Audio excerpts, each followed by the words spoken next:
The dungeon collapsed on a Thursday. Han Do-jin was carrying a crate of mana crystals on his back when the ceiling cracked and the world turned to dust and noise. He dropped flat. The crate shattered. Blue shards scattered across the stone floor like broken teeth. Somewhere ahead, a man screamed once and then stopped screaming. Dodjin pressed his face into the ground and counted his own heartbeats because that was the only thing he could control. 1, 2, 3. The shaking stopped at 19. He lifted his head. The tunnel behind him was gone. 40 tons of rock filled the space where his exit used to be. Ahead, the passage was still open, but the lights had died. He was alone in the dark at the bottom of a rank D dungeon with no weapon and no way out, and a power the Hunter Association had officially classified as worthless. He was 24 years old. He had been an awakened hunter for 11 months. In that time, he had killed exactly 0 monsters. His job was to carry things. Crystals mostly, sometimes bodies. The guild paid him 600,000 won a month, which was not enough to live on, but slightly more than nothing. And Dodjin had long experience with nothing. He had grown up in a state orphanage in Incheon, where the hallways smelled like bleach, and the older kids stole your rice if you ate too slowly. His parents had died in the first breach 12 years ago. He did not remember their faces. He remembered the sound of sirens and the smell of smoke and a woman he did not know carrying him down a stairwell. After that, it was forms and dormitories and silence. He learned early that people leave. They always leave. The other children got adopted or aged out or simply stopped talking to you one day for reasons they never explained. By the time he was 7, Dodjin had stopped expecting anyone to stay. His awakening had been a joke. Every Korean citizen got tested at 18. Most got nothing. A few got power. Dodjin got a single line on his status window that read, "Resonance," and below it, a description so vague the examiner had to read it twice. Insignificant enhancement through emotional attachment.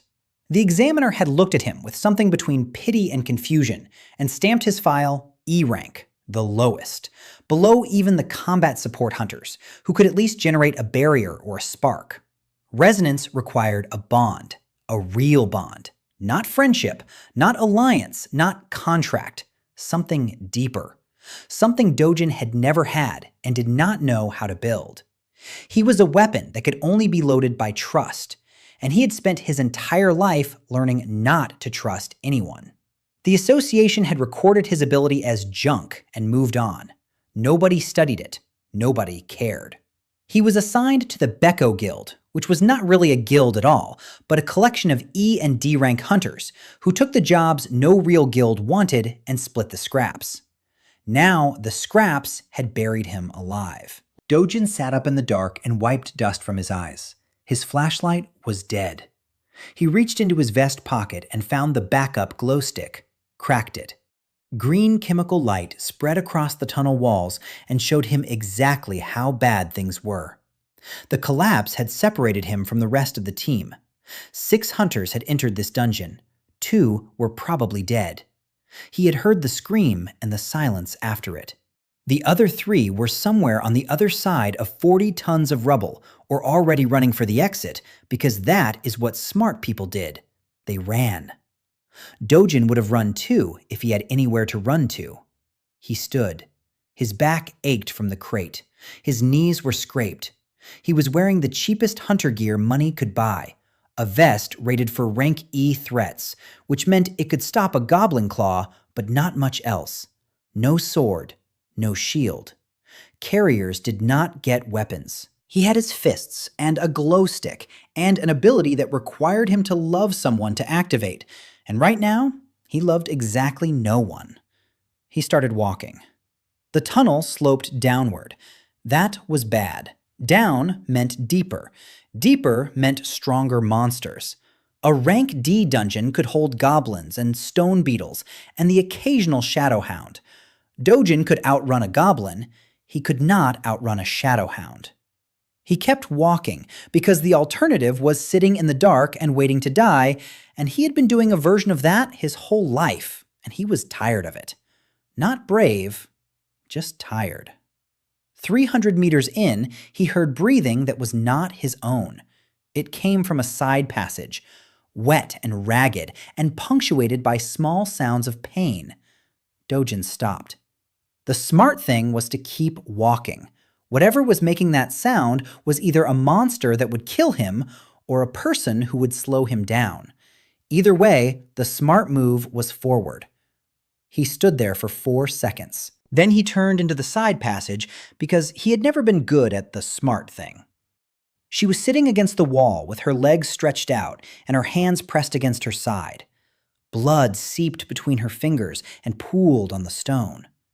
Green light from his glow stick caught her face. Young, maybe a year younger than him. Pale with pain. Her hair was tied back, and her healer uniform was torn at the shoulder. He knew her. Sora, the only healer in Beko Guild. She had joined 3 months ago, and she was the only person in the guild who said good morning to him. Not because she wanted something, just because she said good morning to everyone.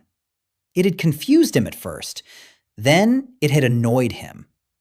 Then it had become the only part of his day he did not dread. Sora looked up at him. Her eyes were glassy with shock, but she was conscious. She said his name. Just his name. Dodjin. Not a question, not a plea, just recognition.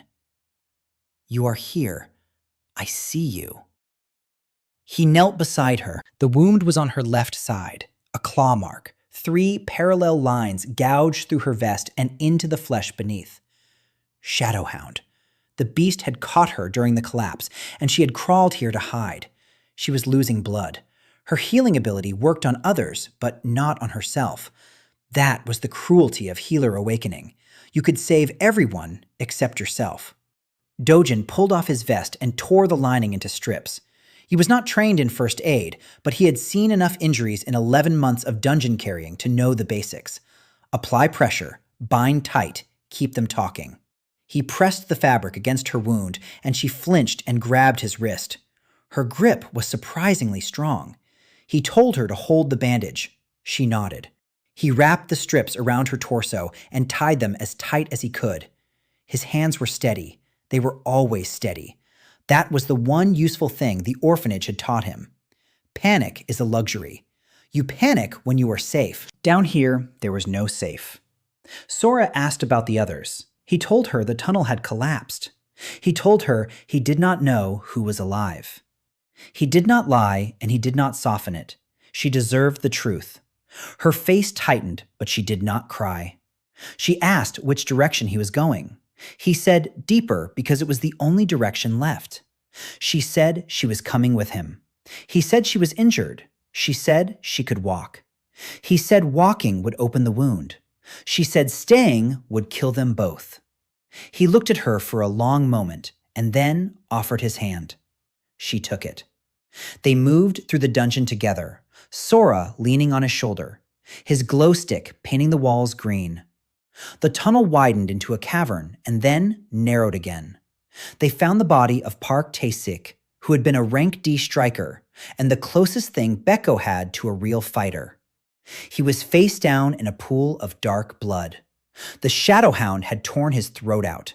His sword lay beside him. Dodjin picked it up. It was too heavy for him, and the grip was slick with blood, but it was steel, and steel was better than fists. Sora did not look at the body. She looked straight ahead and kept walking. Dodjin listened for the hound. A shadow hound that had tasted blood would not leave the dungeon until it finished feeding. It was down here with them, in the dark, somewhere. He tightened his grip on the dead man's sword and kept Sora behind him. The next cavern was wide.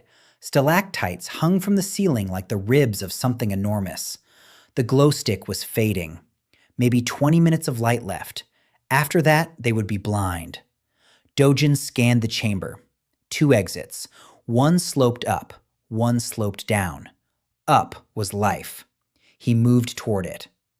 The shadow hound came from above. It dropped from the stalactites like a piece of the dark peeling itself free. Black fur, red eyes, claws that clicked on stone. It was twice the size of a dog, and it stank of copper and rot. It landed between them and the upward tunnel and lowered its head and growled. Dodjin pushed Sora behind him. She stumbled. Her wound was bleeding again. He could see the red spreading through the makeshift bandage. She had minutes, maybe 10, maybe less. He raised the sword. His arms trembled under its weight. He had never swung a sword at anything alive. He was E rank. This beast was mid-D rank. The math was simple, and the math said he would die. The hound crouched. Muscles coiled under its hide. Dodjin braced. Sora put her hand on his back, not to push him, not to pull him away, just to touch him. Her palm flat between his shoulder blades, warm against his cold skin. She said something. She said she was not going to leave him here. She said it quietly, like she was making a promise not to him, but to herself. She said she had not joined this worthless guild and patched up his scrapes every week and said good morning to his stubborn, silent face for 11 months just to watch him die in a hole. She was staying right here with him, no matter what.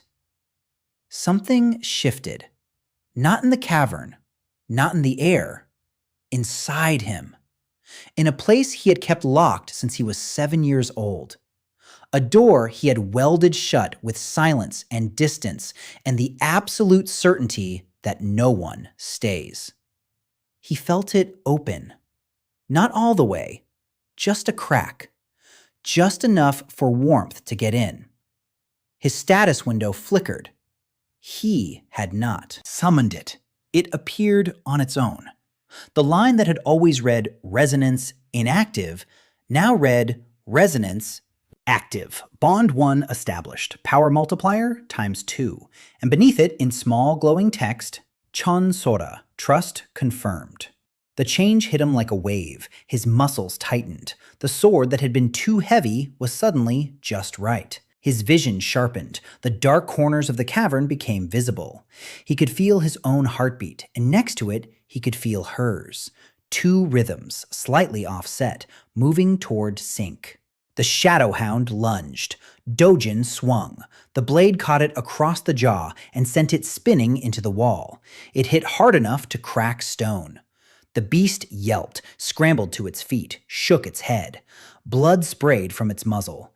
It stared at him with those red eyes, and for the first time, there was something new in them. Uncertainty.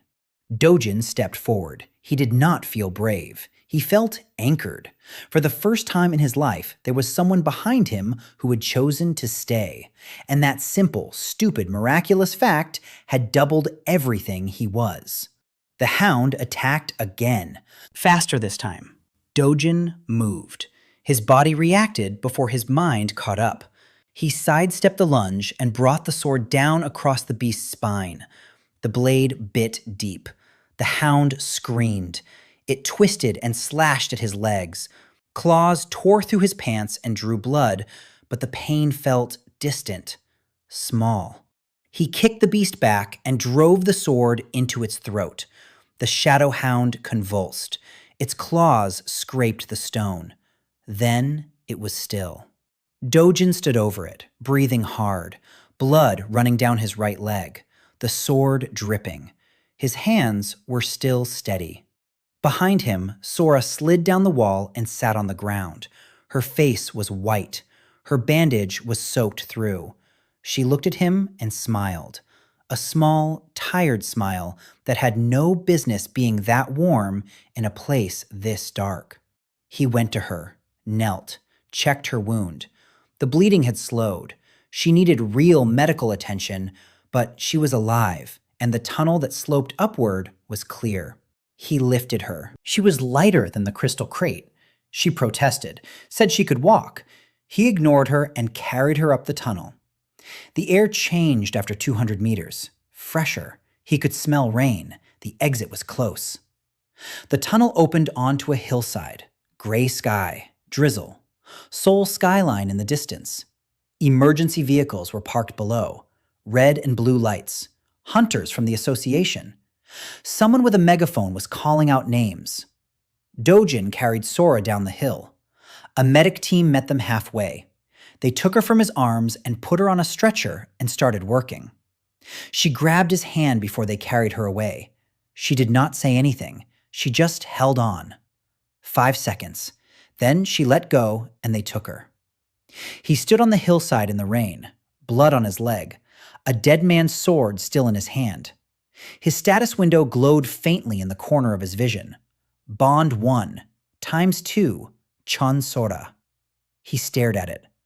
11 months of carrying crates. 11 months of being nothing. And now this. A power that worked not because he trained harder or awakened stronger, but because one person had put her hand on his back and refused to leave. He did not understand it. He did not trust it. But for the first time in 17 years, he felt something he could not name. It sat in his chest, warm, fragile, terrifying, like holding a candle in a windstorm. The rain fell harder. The medics loaded Sora into an ambulance. Dodjin watched the doors close. Then he sat down on the wet grass and waited. He did not know what he was waiting for, but he did not leave. He stayed right there on that hill until someone came to tell him she was going to be fine. And when they told him, he closed his eyes and let out a breath he did not know he had been holding since he was 7. The hospital smelled like every place Dodjin had ever hated. Disinfectant and recycled air and the quiet hum of machines keeping people alive. He sat in a plastic chair outside Sora's room, with his hands on his knees and dried blood cracking on his pants. A nurse had offered to look at his leg. He had said no. She had come back with bandages anyway, and he had let her wrap the wound because arguing required energy, and he had none left. 3 hours since the dungeon, 2 hours since the ambulance, 1 hour since a doctor had come out and said Sora was stable. The claw marks were deep but clean, and her body was responding well to healing treatment. She would need a week of rest. She would be fine. Fine. That word sat in his chest like a stone he could not swallow. He had carried a dying woman up a tunnel, and now a stranger in a white coat was telling him she was fine, and he was supposed to just sit here and be relieved. He was relieved. That was the problem. He should not care this much. Caring was a door he had locked, and the lock was broken now, and he could feel the draft. His status window hovered at the edge of his vision. He had dismissed it 4 times. It kept coming back. Bond 1, Chon Sora, ×2. The numbers were small and blue and absolute. His base power had doubled. He could feel it in his body like a second pulse. Everything was sharper. The fluorescent lights were too bright. The sounds were too clear. He could hear the conversation at the nurse's station 20 meters away. 2 nurses discussing a patient's chart. He could hear the scratch of a pen on paper. Yesterday, he could not have heard a shout from that distance. A man in a dark suit walked down the corridor, black hair slicked back, association badge on his lapel. He stopped in front of Dodjin and looked down at him with the expression of someone examining a stain on an expensive carpet. He introduced himself as Inspector Moon from the Hunter Association's Incident Response Division. He said he needed a statement. Dodjin said he would give one. Inspector Moon sat in the plastic chair beside him and took out a tablet and asked him to describe what happened from the moment the dungeon collapsed. Dodjin told him. The collapse, the dark, the side tunnel, Sora, the shadow hound. He left out the part about resonance activating. He did not know why he left it out. Instinct, maybe? The association had stamped his ability as junk 11 months ago, and he did not want to explain why it was no longer junk. Not yet. Not to a man in a suit with a badge. Inspector Munn asked how an E-rank porter had killed a mid-D-rank shadowhound with a borrowed sword and no combat training. Dodjin said adrenaline. Munn looked at him for a long time. Then he typed something on his tablet and stood and said the association would follow up. He walked away. His shoes clicked on the tile floor. Dodjin watched him go and felt the first cold finger of attention he did not want.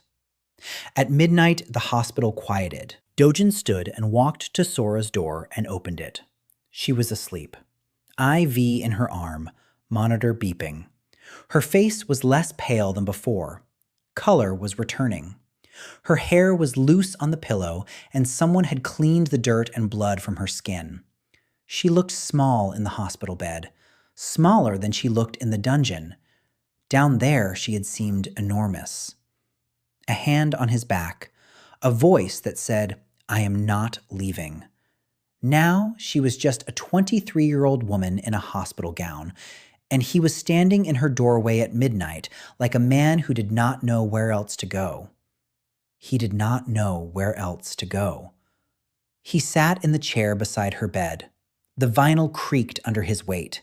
Sora did not wake. Her breathing was steady. He could feel it now, not hear it, feel it. A faint rhythm inside his chest that was not his own heartbeat. The resonance bond. Empathic channel. He had read the description on his status window 6 times. Connected individuals sense each other's state across distance. He was sensing her. She was calm, sleeping, deep, safe. The feeling spread through him like warm water filling a cracked bowl. He sat there for a long time. He did not sleep. He watched the monitor and listened to her breathe and tried to understand what had happened to him. 24 years of silence, and now there was a second heartbeat in his chest. He had spent his life building walls, thick ones, the kind that keep everything out, including the things you need. And a woman he had known for 11 months had walked through them like they were paper. Sora's eyes opened at 6 in the morning. She blinked, looked at the ceiling, looked at the IV, looked at him. He was still in the chair.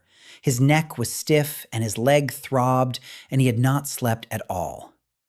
She looked at him for a long moment, and then she said that he looked terrible. He said she looked worse. She laughed and then winced because laughing pulled her stitches. She told him to stop making her laugh. He said he was not trying to be funny. She laughed again and pressed her hand against her side and called him an idiot. He asked how she felt. She said like she had been clawed by a monster and then carried up a hill by a man who did not eat enough. He said he ate enough. She said his ribs were visible through his shirt, and that was not enough. He did not have a response to that. She asked how long he had been sitting there. He said a while. She asked if he had slept. He said no. She told him to go home and sleep. He said he did not want to. The words came out before he could stop them, and they hung in the air between them like something fragile that neither of them wanted to touch. Sora looked at him. Really looked. Not the quick glance of a colleague or the polite scan of a stranger. She studied his face the way you study something you are trying to memorize. Then she moved over in the bed, just a few centimeters, just enough to make space. She did not say anything. She did not have to. The space was the sentence. Dodjin sat in the chair. He did not move.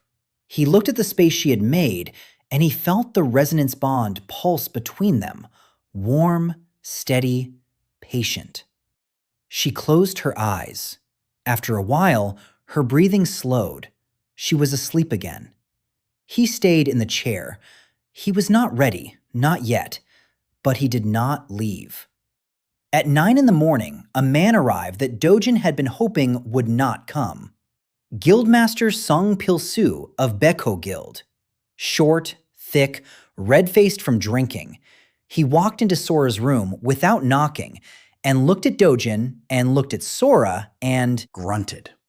He said the dungeon had been officially declared a collapse incident. 2 confirmed dead. Park Tae-sik and a porter named Go. The other 3 had made it out through the main entrance before the ceiling fell. The association was investigating. Song said the crystals were lost, all of them, buried under the rubble. That was the entire month's haul. Beko could not afford the loss. He looked at Dodjin when he said this, as if the collapse had been Dojin's fault, as if the dead men and the lost crystals and the financial ruin of a guild that was already ruined were all sitting on the shoulders of an E-rank porter who had survived when he should not have. Song asked about the Shadow Hound. The association had recovered the body and confirmed the kill. A mid-D-rank beast, killed by a single hunter. He wanted to know how Dodjin had done it. His tone made it clear he did not believe any version of events where Han Do-jin killed anything. Dodjin said he had used Park Tae-sik's sword. Song said Tae-sik's sword weighed 11 kilograms, and Dodjin could barely carry crystal crates. Dodjin said nothing. Song stared at him. Then he said the association wanted to retest Dojin's rank, standard procedure when an anomaly appeared in a hunter's combat record. An E-rank killing a D-rank monster was an anomaly. Song said Dodjin would report to the association's soul testing center within the week. After Song left, Sora opened her eyes. She had been awake the entire time. She said Song was a coward and a drunk who sent his hunters into unstable dungeons because stable ones did not pay enough. She said Tae-sik and Go were dead because Song had accepted a contract everyone knew was dangerous and staffed it with expendable people. She said expendable people like them. Dojin asked if she was going to quit the guild. She said she had nowhere else to go. Healers who could not self-heal were not popular recruits. The big guilds wanted combat healers who could fight and mend simultaneously. Sora could only heal others, and her output was mid-C rank at best. Good enough to keep people alive, not good enough to be valuable. She said she and Dojin were the same, strong enough to be useful, too weak to matter. He told her about the resonance. He did not plan to, the words simply came out. He said his ability had activated in the dungeon when she touched his back. He said his power had doubled. He said he could feel her heartbeat in his chest right now. He said he did not understand it, and he did not know what it meant, and he was telling her because she had earned the truth by bleeding for him. Sora was quiet for a long time. She asked him to repeat the part about her heartbeat. He repeated it. She pressed her hand to her own chest. Then she pressed her hand to his chest. Her fingers were cool. She held them there, feeling for something. Her eyes widened. She said she could feel it too. 2 heartbeats. Hers and one that was not hers. She pulled her hand back. Her cheeks were red. She said that was the strangest thing that had ever happened to her, and she had once been swallowed by a slime monster during a raid. He almost smiled. Almost. She asked what the ×2 meant in practical terms. He said he was not sure. He said in the dungeon, the sword had felt lighter and his senses had sharpened, and the hound's movements had seemed slower. She said that sounded like a rank increase, maybe 2 ranks. He said the association wanted to retest him. She said he should be careful what he showed them. He asked why. She said because the association did not like things it could not explain. She said they would want to study him or control him or both, and neither option ended well for the person being studied. Dojin looked at her. She was lying in a hospital bed with stitches in her side, and she was worried about him. Not about her injury, not about her career, about him. He did not know what to do with that. He had no shelf in his mind for someone who worried about him. So he just sat there and let the feeling exist without trying to name it. Sora said she was hungry. He went to the hospital cafeteria and bought 2 portions of rice porridge and brought them back. They ate in silence. The porridge was bland and slightly cold, and it was the best meal he had ever had, because he was eating it with someone who knew his secret and had not looked at him differently. After they ate, Sora fell asleep again. The painkillers were strong. Dodjin sat in the chair and closed his eyes and felt her breathing through the bond. Steady, calm, like an anchor dropped in still water. He slept. For the first time in months, he slept without dreaming. When he woke, the sun was low and golden through the hospital window, and Sora's hand was hanging off the edge of the bed, close to his chair, close to his hand, not touching, but close, as if even in sleep she had reached toward him. He looked at her hand for a long time. Then he stood and covered her with the blanket that had slipped to her waist. He picked up the empty porridge bowls and threw them away. He checked her IV. He did these small things because they were easier than the large thing, which was admitting that something had fundamentally changed, and there was no changing it back. He walked to the window. Seoul spread out below him. Towers and traffic, and 10 million people living their double lives. Up there somewhere, a red gate was pulsing. Down here, a woman was sleeping, and a man was standing at a window with a second heartbeat in his chest, and a power that the world did not understand yet. The association wanted to test him. The guildmaster suspected him. 2 men were dead, and the crystals were gone, and Beko Guild was sinking, and Dodjin was standing in the wreckage, holding a thread of warmth he was terrified to grip and terrified to release. He pressed his forehead against the cold glass. His breath fogged the window. Through the fog, he could see the city lights beginning to flicker on. 12 years after the breach, and Seoul still lit up every night like a promise that things would be normal again. They were never going to be normal again. Not for the city, not for him. Behind him, Sora breathed. The bond pulsed. ×2. 1 connection, 1 person who stayed. He turned from the window and sat back down in the chair beside her bed. He did not touch her hand, but he put his hand on the mattress next to hers, close enough to feel the warmth. That was enough. For now, that was enough. The association's Seoul testing center occupied the 12th floor of a glass tower in Gangnam. Dodjin had been there once before, 11 months ago.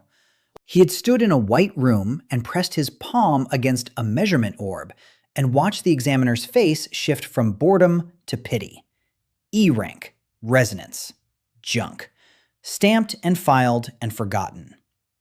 Now he was back, and the building looked the same, but he was not. He arrived 40 minutes early because he had not slept. Sora had been discharged from the hospital 2 days ago. She was recovering at her studio apartment in Gwanak, a single room with a hot plate and a fold-out mattress, and a window that looked onto the back of a fried chicken shop. He had walked her home, carried her bag, stood in the doorway and not known what to say, so he said he would come check on her tomorrow. She said he had better. He had gone home to his own room, which was smaller than hers, and darker and colder, and he had lain on his mattress and felt her heartbeat through the bond, faint but steady. 17 kilometers away, and he could still feel it. The testing center lobby was white marble and bright lights. Hunters moved through it in groups. Most wore guild jackets with logos embroidered on the back. Purple Lion, Silver Fang, Iron Wall, the big guilds. Their hunters walked like people who owned the ground beneath them.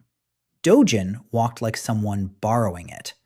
A receptionist checked his ID and directed him to examination room 4.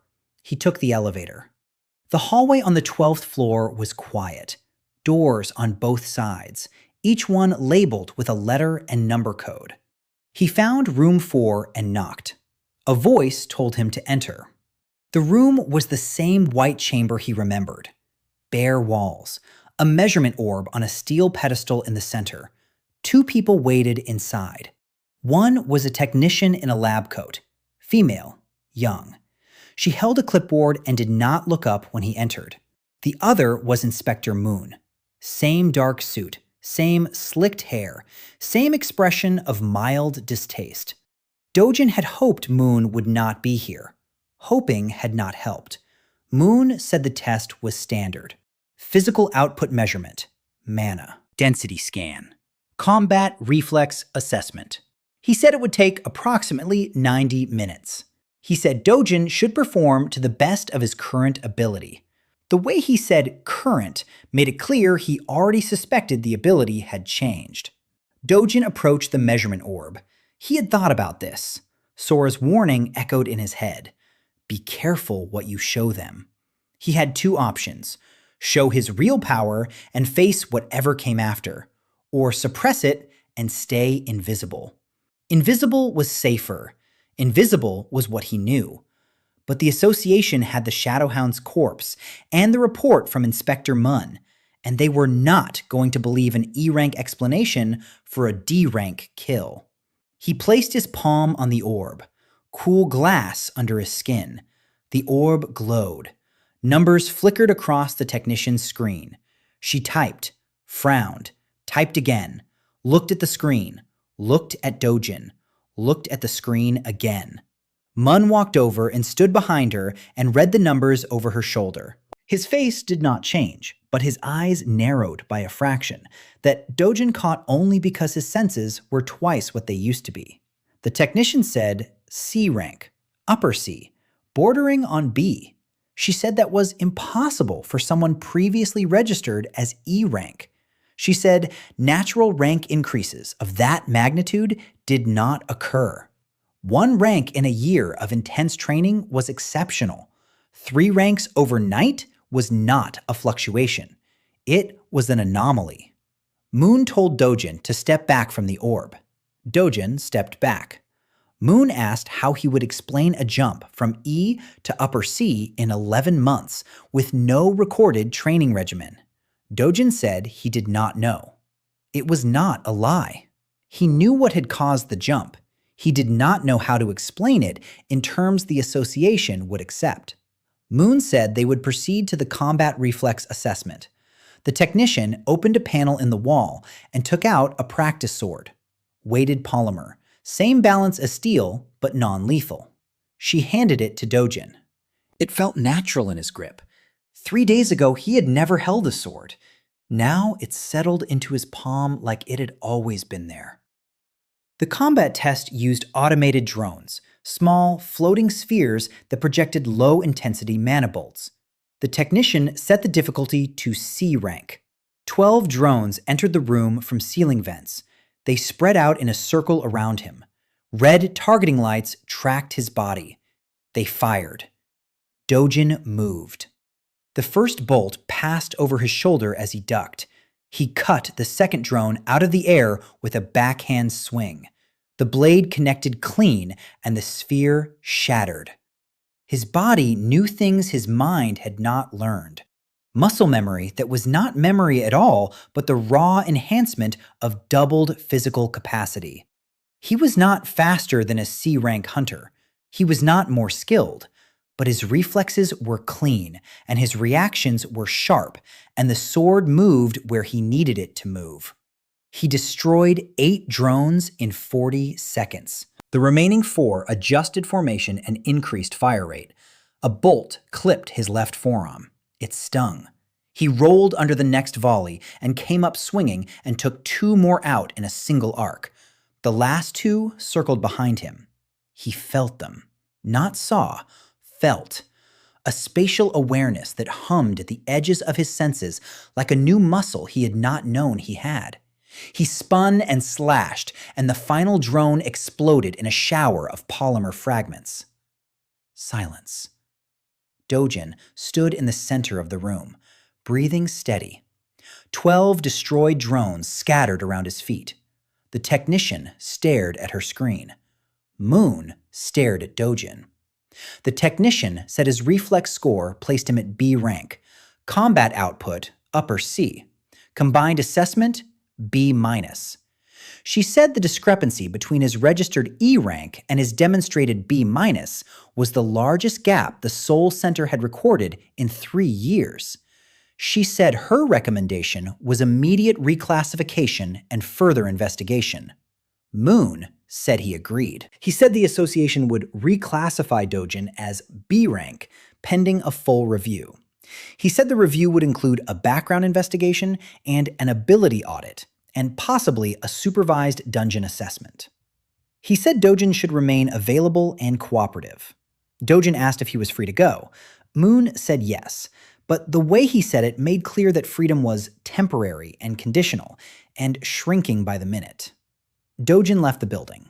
The street outside was loud with traffic and pedestrians and the ordinary noise of a city that did not care about ranking assessments. He walked. No direction, just movement. His mind was turning over the numbers. B-, with one bond, one connection. If ×2 brought him from E to B-, then ×4 would put him in the upper A range. ×8 would be S rank territory. The math was simple and terrifying, and he could not stop calculating. His phone buzzed, a message from Sora. She asked how it went. He typed that he would tell her in person. She sent back a single word. Okay. Then a second message. She said she made soup. The two messages sat on his screen, and he stared at them and felt something shift in the architecture of his loneliness.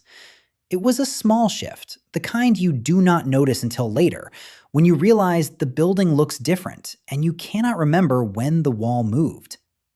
He took the subway to Gwanak. The train was crowded.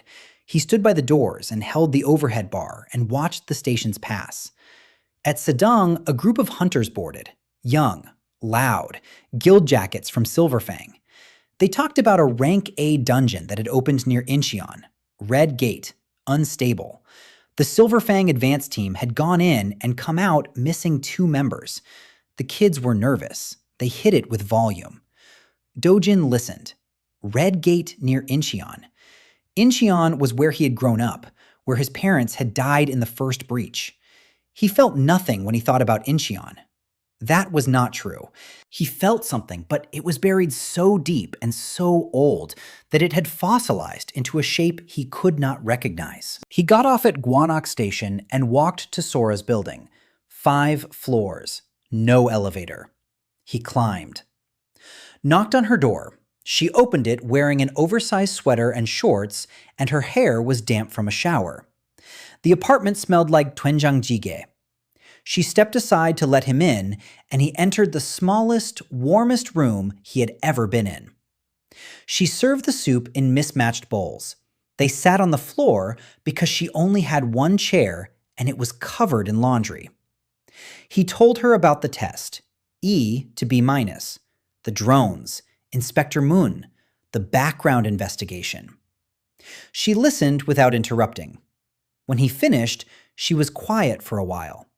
She stirred her soup. She said B- was too high. Not too high to be real, but too high to be safe. She said the association monitored every hunter B rank and above, regular check-ins, mandatory mission reports, ability assessments every 6 months. She said for most hunters, that was routine. For a hunter whose power came from an unclassified ability that doubled through human connection, it was a trap. Sooner or later, they would figure out the mechanism.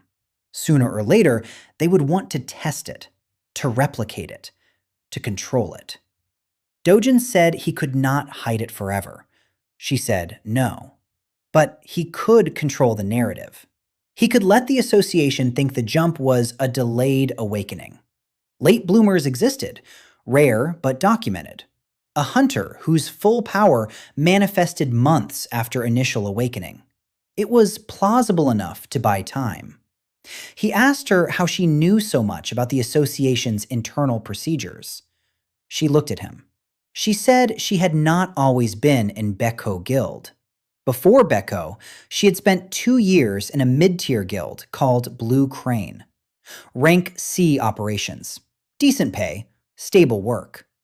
Then a hunter in Blue Crane had shown unusual power growth, and the association had taken interest. They had pulled him in for testing. Weekly sessions, blood draws, mana resonance scans. The hunter had cooperated because he thought cooperation meant protection.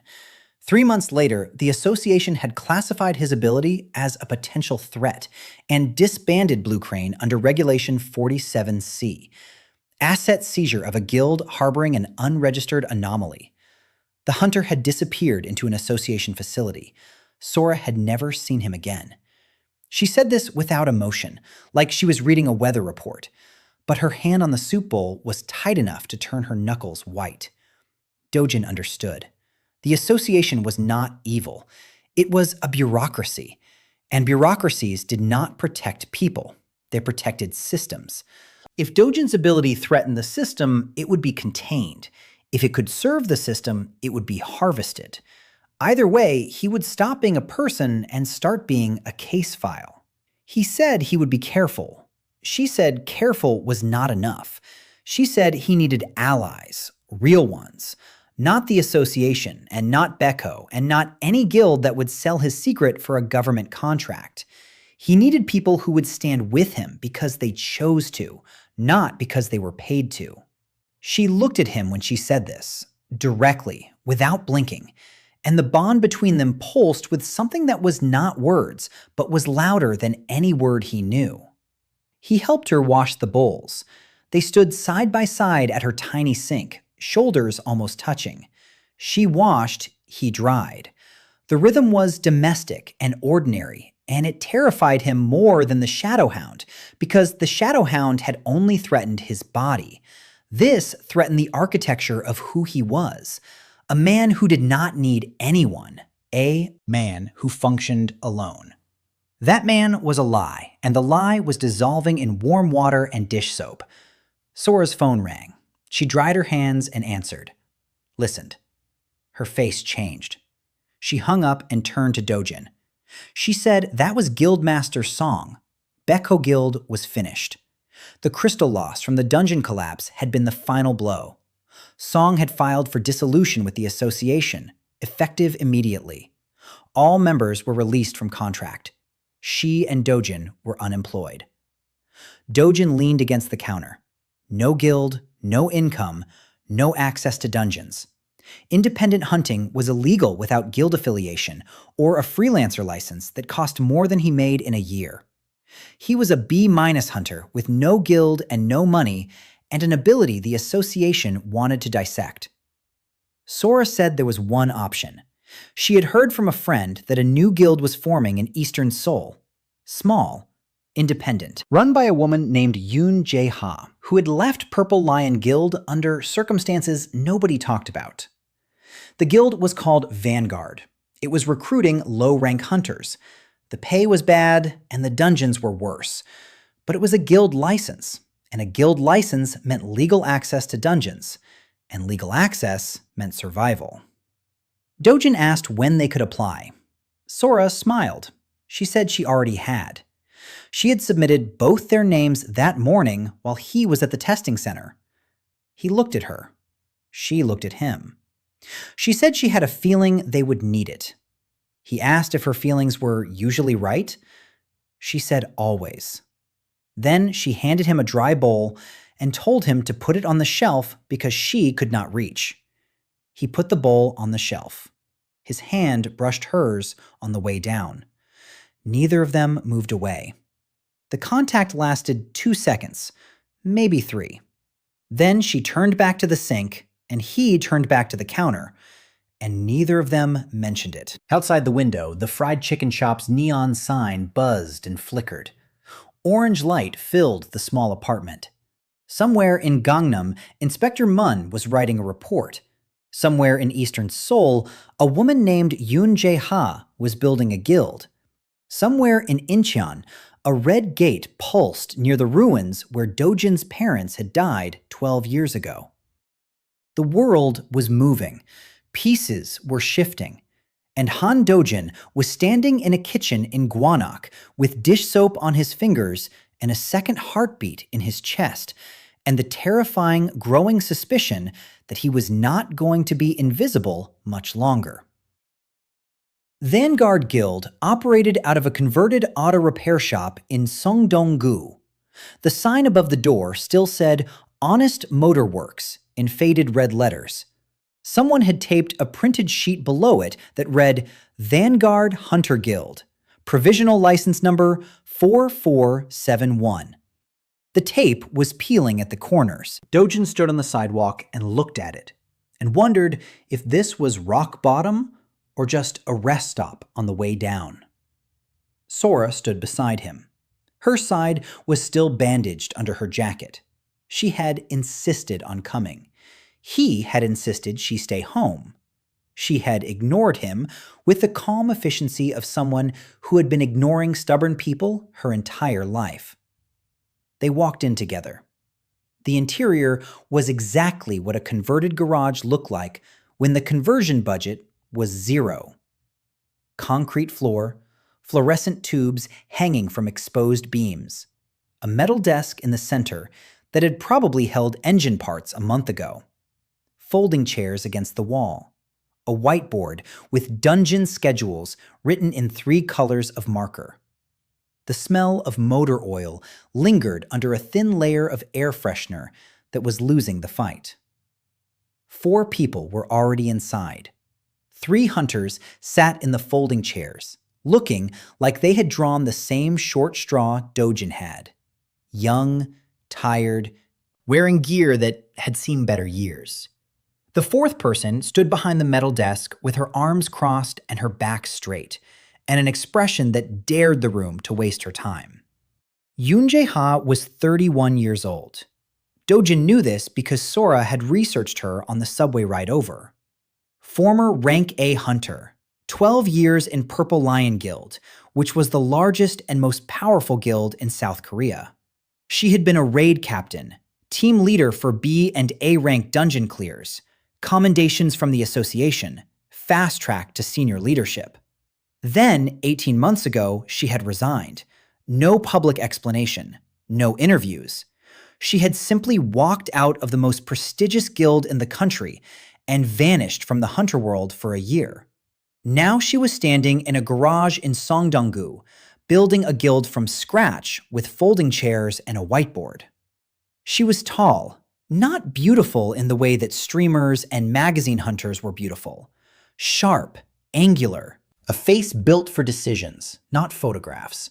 Short black hair cut just below her ears, a scar on her left hand that ran from her index finger to her wrist. She wore a plain black jacket and dark pants, and no guild insignia of any kind. She looked at Dodjin and Sora when they entered, and her eyes moved across them the way a butcher's eyes move across a cut of meat, assessing yield.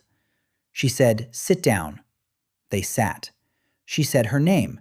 She said Vanguard was a provisional guild with a 6-month window to prove viability to the association. Viability meant completing a minimum of 30 dungeon clears with 0 civilian casualties. She said the pay was 40% of crystal revenue split evenly among active members. She said the work was dangerous because the only dungeons available to a provisional guild were the ones no established guild wanted. Unstable gates, poor crystal yield, high monster density, the leftovers. She looked at each person in the room. She said she did not care about rank. She did not care about pedigree. She did not care which guild had chewed them up and spit them out. She cared about 3 things: show up, do your job, do not die.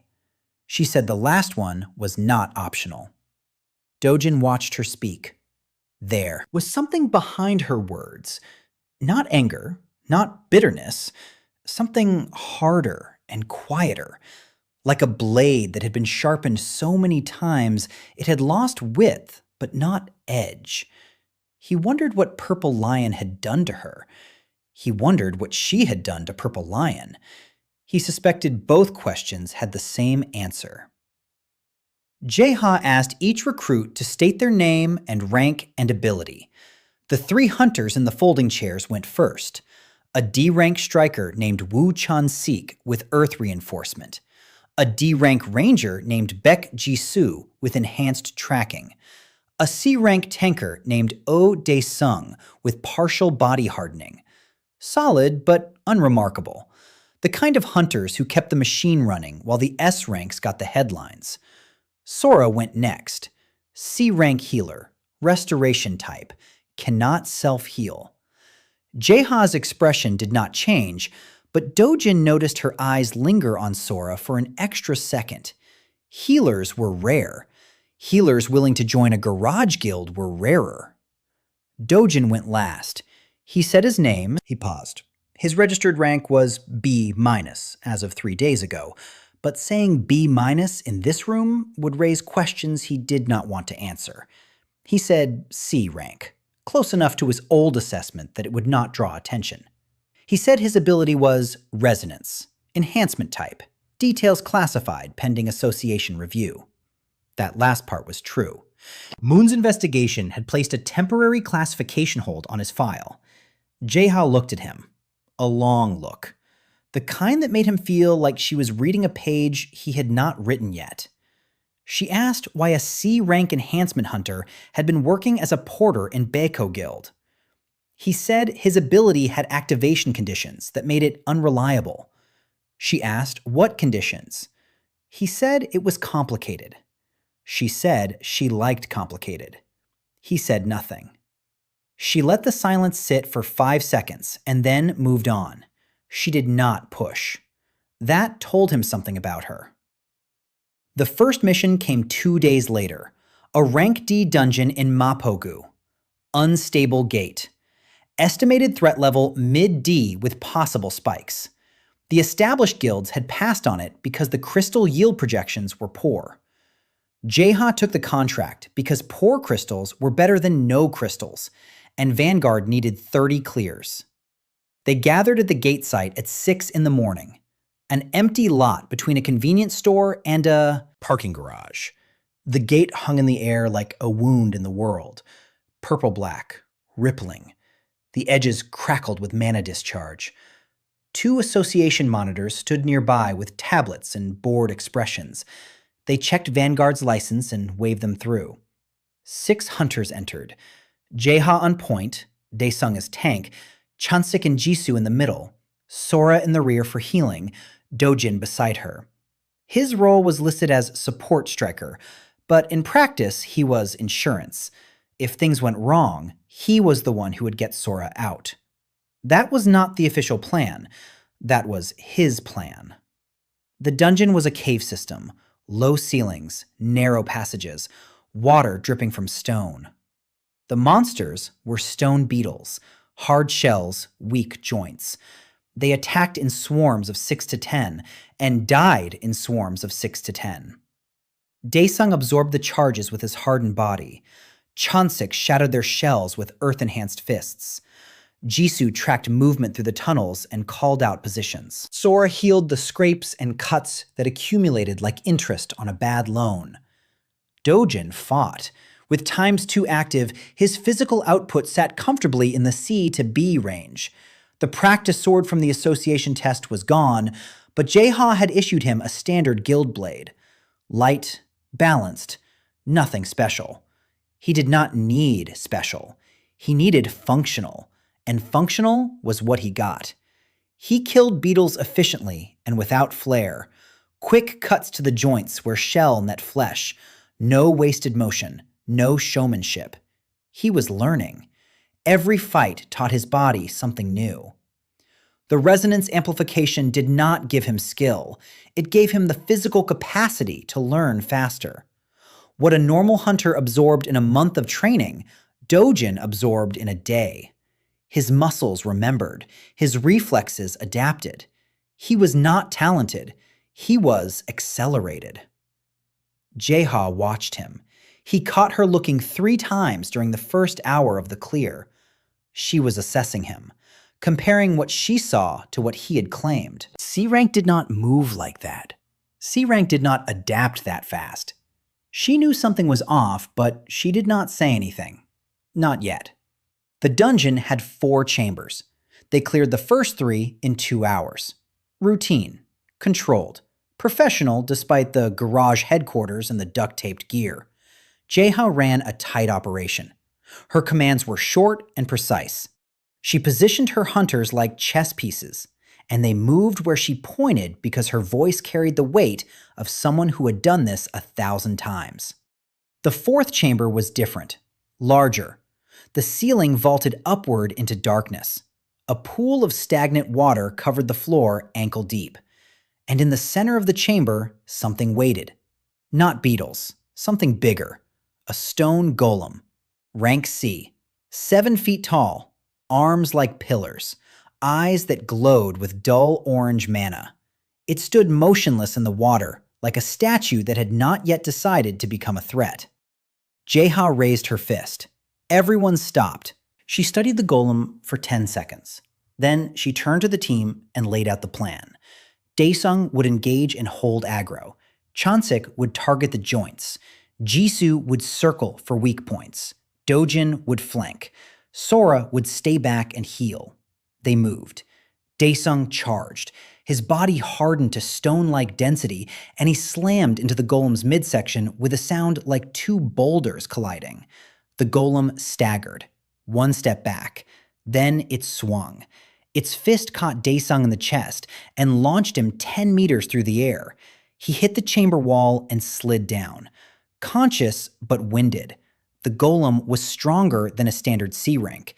The instability of the gate had fed it extra mana. It was pushing into upper C, maybe low B. Chansik attacked the left knee joint. His earth-enhanced fist connected. The stone cracked, but held. The golem kicked him sideways. Jisoo fired tracking bolts from the far wall. They struck the golem's back and left scorch marks, but no real damage. The beast turned toward her. Slow. Heavy. Each step sent ripples through the ankle-deep water. Jeha moved. For the first time, Dodjin saw what a rank A hunter looked like in combat. She crossed the chamber in 3 strides. Her sword appeared in her hand without him seeing her draw it. She struck the golem's right arm at the elbow joint. The blade cut through stone like it was dry clay. The arm fell, splashed into the water. The golem screamed, a sound like grinding rock. It swung its remaining arm at Jeha. She ducked, pivoted, cut again. The left leg buckled. The golem dropped to 1 knee. But it was not done. Its remaining hand slammed the ground. A shockwave rolled outward through the water. The force knocked Chansik and Jisoo off their feet. Sora stumbled backward. The wave hit Dodjin and he braced against it. His enhanced body held. Barely. The golem's chest plate cracked open, and inside the stone cage, a mana core pulsed. Bright orange. The golem was about to detonate its core. A suicide attack. If it blew, the entire chamber would collapse. Jeha saw it. She was already moving, but the shockwave had created distance. She was 8 meters away. Too far, too slow. Dodjin was 4 meters away. He did not think. Thinking was slow, and slow was dead. He lunged forward through the water and drove his blade into the exposed core. The steel pierced the mana crystal. Orange light flared. Heat seared his hands and face. He twisted the blade. The core cracked, shattered. The light died. The golem froze mid-motion and then crumbled. 7 feet of animated stone collapsed into rubble and dust.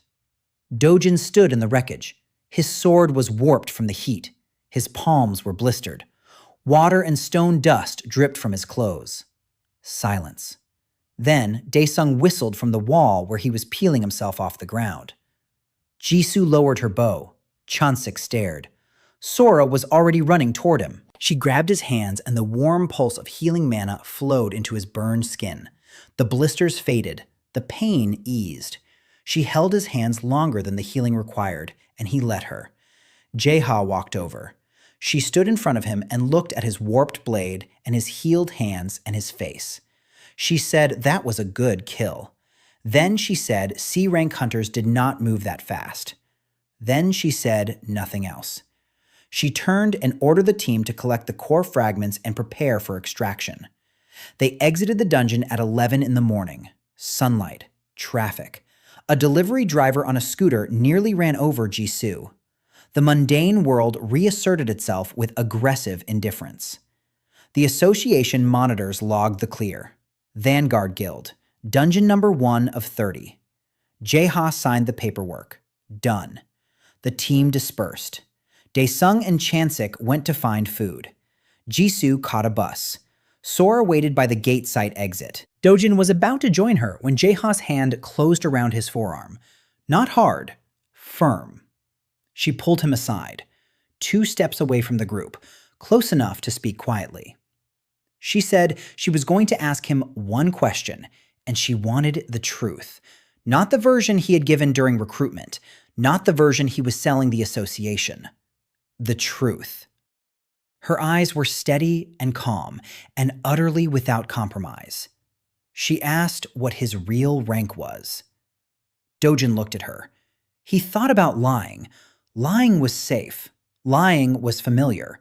But Jae-ha had just cut a golem's arm off in a single stroke, and she had watched him move through the fight with the precision of someone who could count another hunter's heartbeats by watching their footwork. She already knew the answer. She was not asking for information. She was asking if he would trust her with it.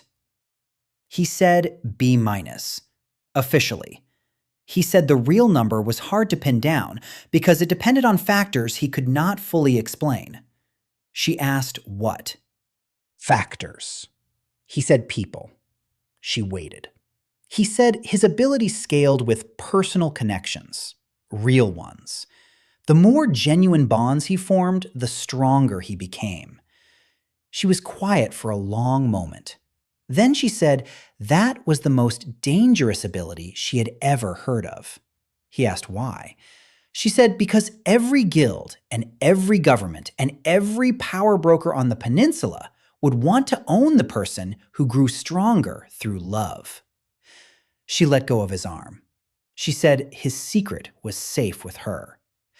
She said she had left Purple Lion because they had tried to own something that should not be owned, and she was not going to repeat the pattern. She said as long as he was in Vanguard, he was a hunter, not a lab specimen. Then she walked to the metal desk inside the garage and started filling out mission reports. Dodjin stood on the sidewalk. The sun was warm on his face. His hands still tingled where Sora had healed them. Across the street, she was waiting for him by a vending machine. She had bought 2 cans of coffee. She held one out when he approached. He took it. Their fingers touched on the cold aluminum.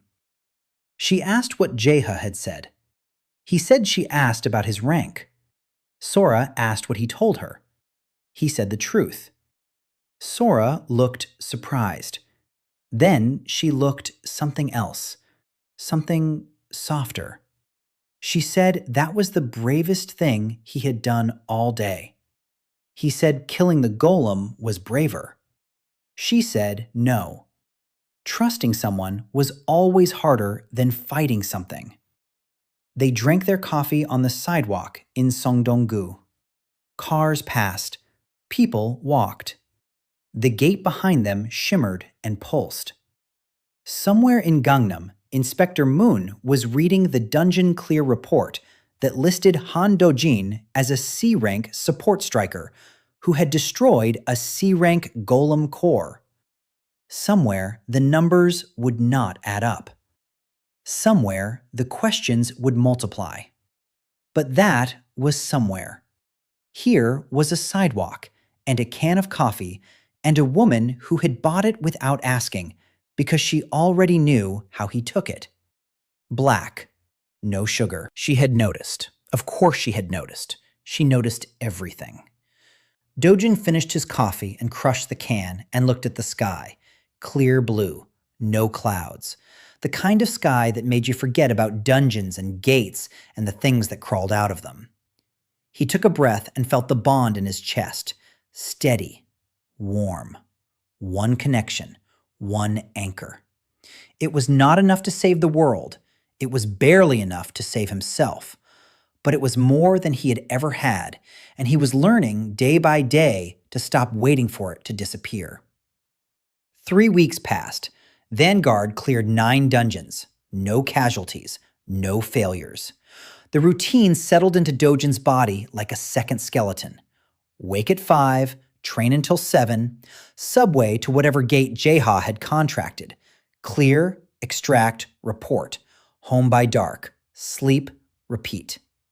The rhythm was mechanical and relentless, and it was the closest thing to stability he had ever known. His body was changing. The ×2 amplification did not just double his raw power, it doubled his capacity to grow. Every dungeon taught him something: footwork, timing, spatial awareness, the geometry of a fight, how to read a monster's weight shift before it charged, how to angle a blade so it slid between joints instead of bouncing off armor. Normal hunters learned these things over years. Dodjin was absorbing them in days. His muscles adapted faster, his reflexes sharpened between missions. By the end of the 3rd week, he was not pretending to be C rank. He was pretending to be upper B. The gap between his real ability and his cover story was widening, and it was getting harder to move slowly when his body wanted to move fast. Sora healed. Her wound closed cleanly. The scar was a ridge of white tissue on her left side that she covered with her uniform and did not talk about. She returned to active duty after the 1st week against Dojin's objection and Jaeha's approval. Jaeha had assessed her in 30 seconds and decided she was fit. Dodjin had spent 3 days arguing she was not. Sora had settled the debate by showing up at the gate site in full gear with her medkit on her back and a look on her face that made arguing pointless. She was good at her job. Better than good. Her healing output was mid-C rank, but her efficiency was A rank. She triaged with surgical precision. She knew which wounds needed mana and which needed pressure and which needed nothing but time. She moved through a battlefield like water through rocks, always where she was needed, never where she was not. Dodjin watched her work and saw someone who had been underestimated her entire career because the association measured power in output and not in intelligence. They fell into a pattern. After each dungeon, they would take the subway together. Sometimes they talked, sometimes they did not. The silence between them was not empty. It was full of the bond. 2 heartbeats in a shared rhythm. He could feel her fatigue after a long clear. She could feel his tension before a fight. The empathic channel was growing stronger, not because they practiced it, because they were spending time together. Proximity fed. The resonance like kindling fed a fire. On Tuesday of the 3rd week, Sora fell asleep on his shoulder on the Line 2 train between Cinderim and Guro Digital Complex. Her head dropped onto him mid-sentence. One moment, she was talking about a new healing technique she had read about. The next, she was asleep. Her breath was warm on his neck. Her hair smelled like the antiseptic wipes she used after every mission. He sat perfectly still. The train rocked. Passengers got on and off. A businessman glanced at them and looked away. A teenager across the aisle smiled at his phone. Dodjin did not move for 7 stations. His shoulder went numb. His neck ached. He did not care. He sat there with Sora's head on his shoulder and her breathing in his chest, and he felt something that he had no name for. Not happiness. Happiness was too simple a word. It was more like the sensation of a bone being set after years of being broken. Painful and necessary and right. She woke at Gangnam Station, blinked, realized where she was, sat up fast. Her cheeks turned red. She said she was sorry. She said she did not mean to fall asleep. He said it was fine. She said his shoulder was bony. He said she could use the other one next time. The words came out, and then they both went quiet, and the word next time hung in the air of the subway car like a small, bright thing neither of them was brave enough to catch. She got off at her station. He watched her walk down the platform. She turned at the stairs and looked back. Not a wave, just a look. Then she was gone, and the doors closed and the train moved, and Dodjin sat in his seat with a numb shoulder and a heartbeat that was not his own, and the growing certainty that he was in serious trouble. The 10th dungeon was different. Jae-ha called the team together at the garage on a Friday morning. Her face was harder than usual. She said the association had assigned Vanguard a rank C dungeon, not by request, by order. Provisional guilds did not get to choose their contracts after the first month. The association selected missions based on need and availability and whatever political calculus happened behind closed doors. The dungeon was in Songpa-gu, near the Olympic Park. A gate had opened 3 days ago and escalated from D to C overnight. The established guilds were occupied with a cluster of gates in Busan. Vanguard was available, so Vanguard got the call. Jae-ha said the threat assessment was upper C, with potential B-rank elements. She said the team was not ready for B-rank threats. She said they were going anyway, because refusing an association assignment would end their provisional license. She looked at Dodjin when she said this, a brief look, an acknowledgement that if things went sideways, she was counting on whatever he was hiding. They entered the dungeon at noon. It was not a cave this time. It was a forest, an underground forest that should not have existed. Trees with bark like iron, canopy so thick no light came through except the pale blue glow of manna moss on the trunks. The air was damp and heavy and tasted like metal. Visibility was 30 meters at best. The floor was soft with centuries of accumulated leaves that had grown in a world with no sun. The monsters were lichens, wolf-bodied, human-faced. Rank C base with pack coordination that pushed their effective threat level higher. They hunted in groups of 4 to 6. They were smart. They flanked. They retreated when injured and returned with reinforcements. They were the worst possible enemy for a 6-person team in low visibility terrain. The first hour was controlled chaos. Jae-ha tracked 3 packs through the undergrowth and directed the team around them. Avoidance where possible, engagement only when necessary. They cleared 4 packs with disciplined teamwork. Daesung held the front. Chansik cracked skulls. Jisoo tracked movement through the trees. Dojin killed with efficiency that he was no longer bothering to hide, because hiding was a luxury you could not afford when wolf things with human faces were trying to eat your healer. Sora worked without pause, healing Daesung's cracked ribs, sealing Chansik's torn shoulder, patching Jisoo's ankle where a lichen had caught her mid-dodge. She moved through the chaos, dispensing life like a currency she would never run out of. But she was running out. Dojin could feel it through the bond. Her mana reserves were dropping. Each heal cost more than the last. She was burning through her reserves faster than they could regenerate, and she was not slowing down, because slowing down meant someone bled out. He moved closer to her, not because Jae-ha ordered it, because the bond pulled him. Proximity stabilized the resonance. He could feel his own power fluctuate based on distance. Within 5 meters of Sora, his output peaked. Beyond 10, it dimmed. The connection was not just emotional, it was spatial, physical. The closer they were, the stronger the signal. He stayed close, killed the things that got past the front line. A lichen broke through Daesung's guard and charged the rear. Dojin intercepted it 2 meters from Sora. His blade caught it across the throat. Hot blood sprayed.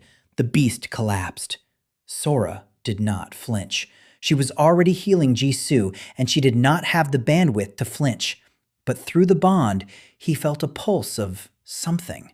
Not gratitude, not relief. Recognition.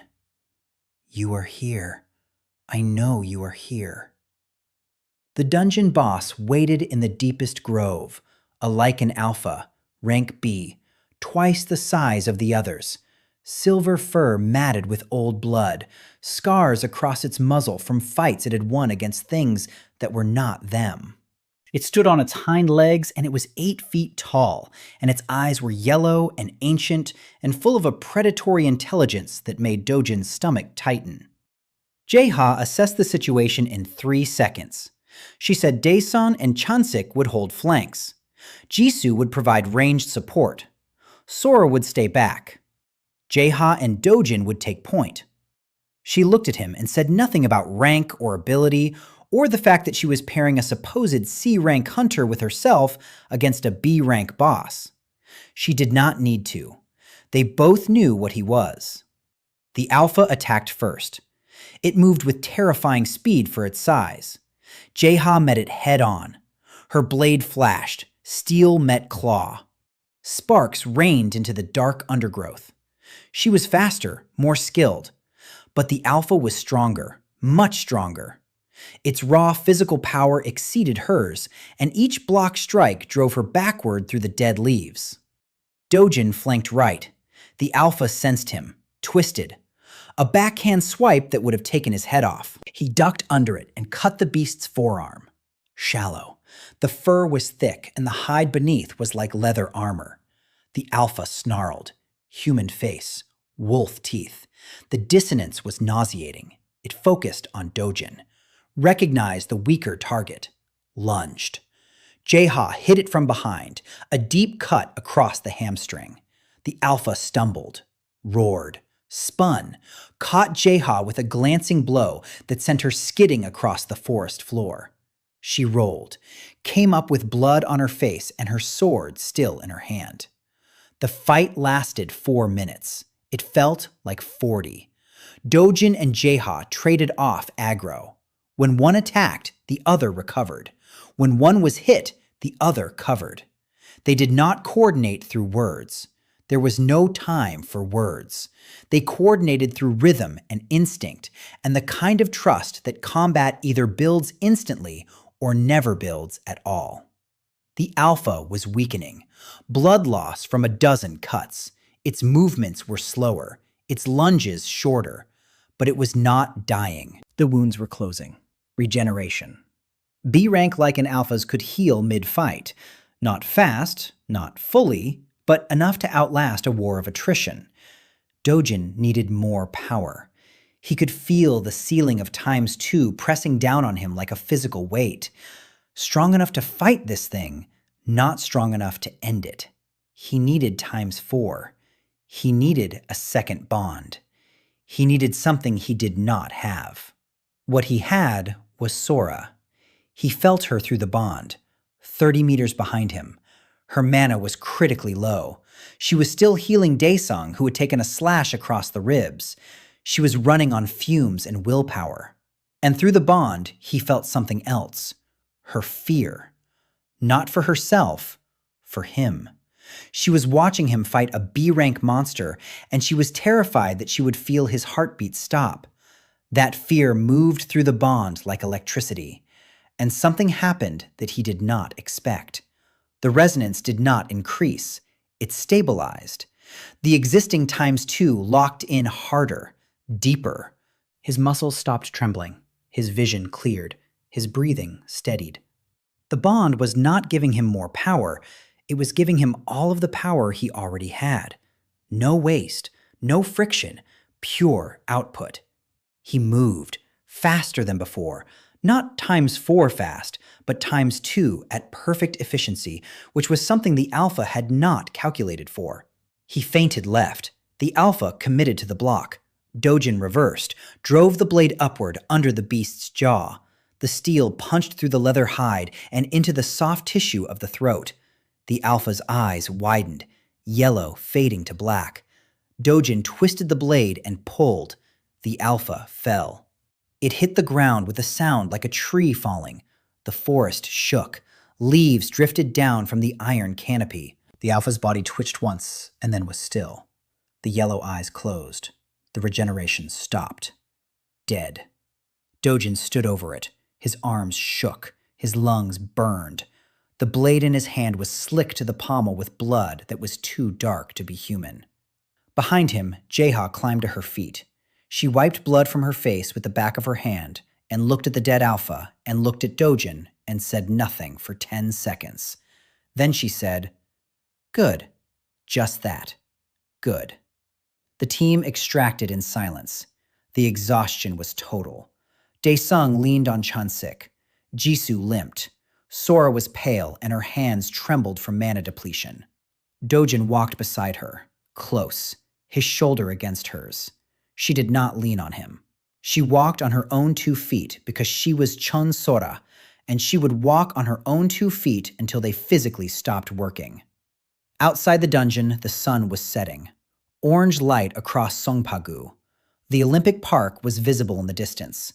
Families walking, children on bicycles. Normal life happening 50 meters from a gate to a forest full of wolf things with human faces.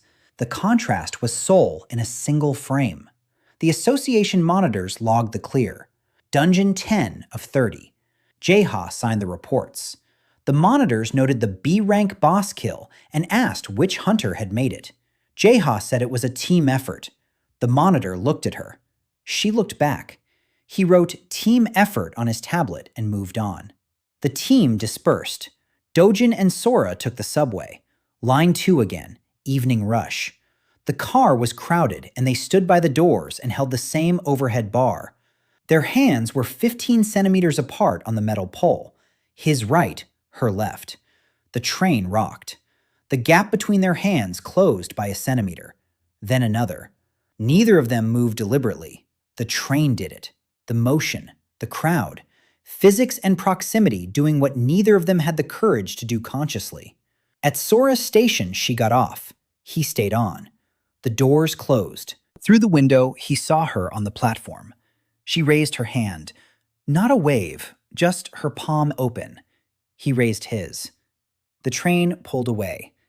He watched her shrink in the distance until the tunnel swallowed the station and she was gone.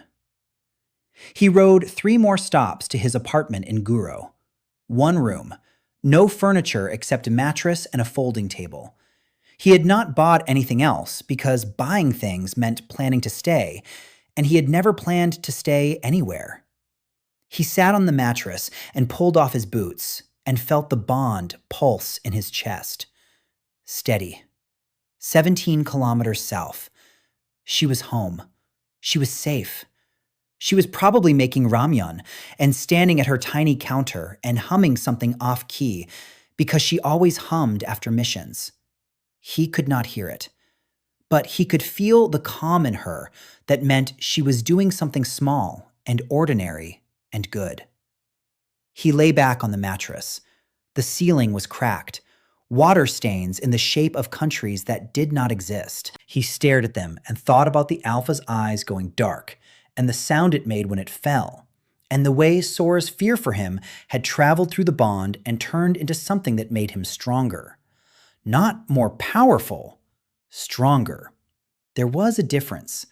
Power was what you could do. Strength was why you did it. For the first time in his life, he had a why.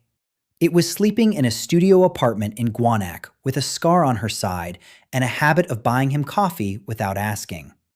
His phone buzzed. A message from Sora. 4 words. She said, "Eat something tonight." He typed back 2 words. "I will." He put the phone down. He did not eat.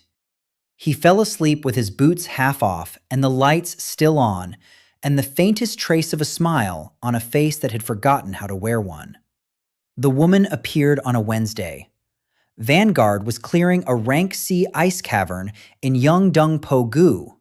Frost elementals drifted through frozen corridors like pale ghosts. Standard clear, routine. Dojin was on the left flank, killing elementals with mechanical precision when he felt something through the bond that was not Sora. Not a heartbeat, not warmth.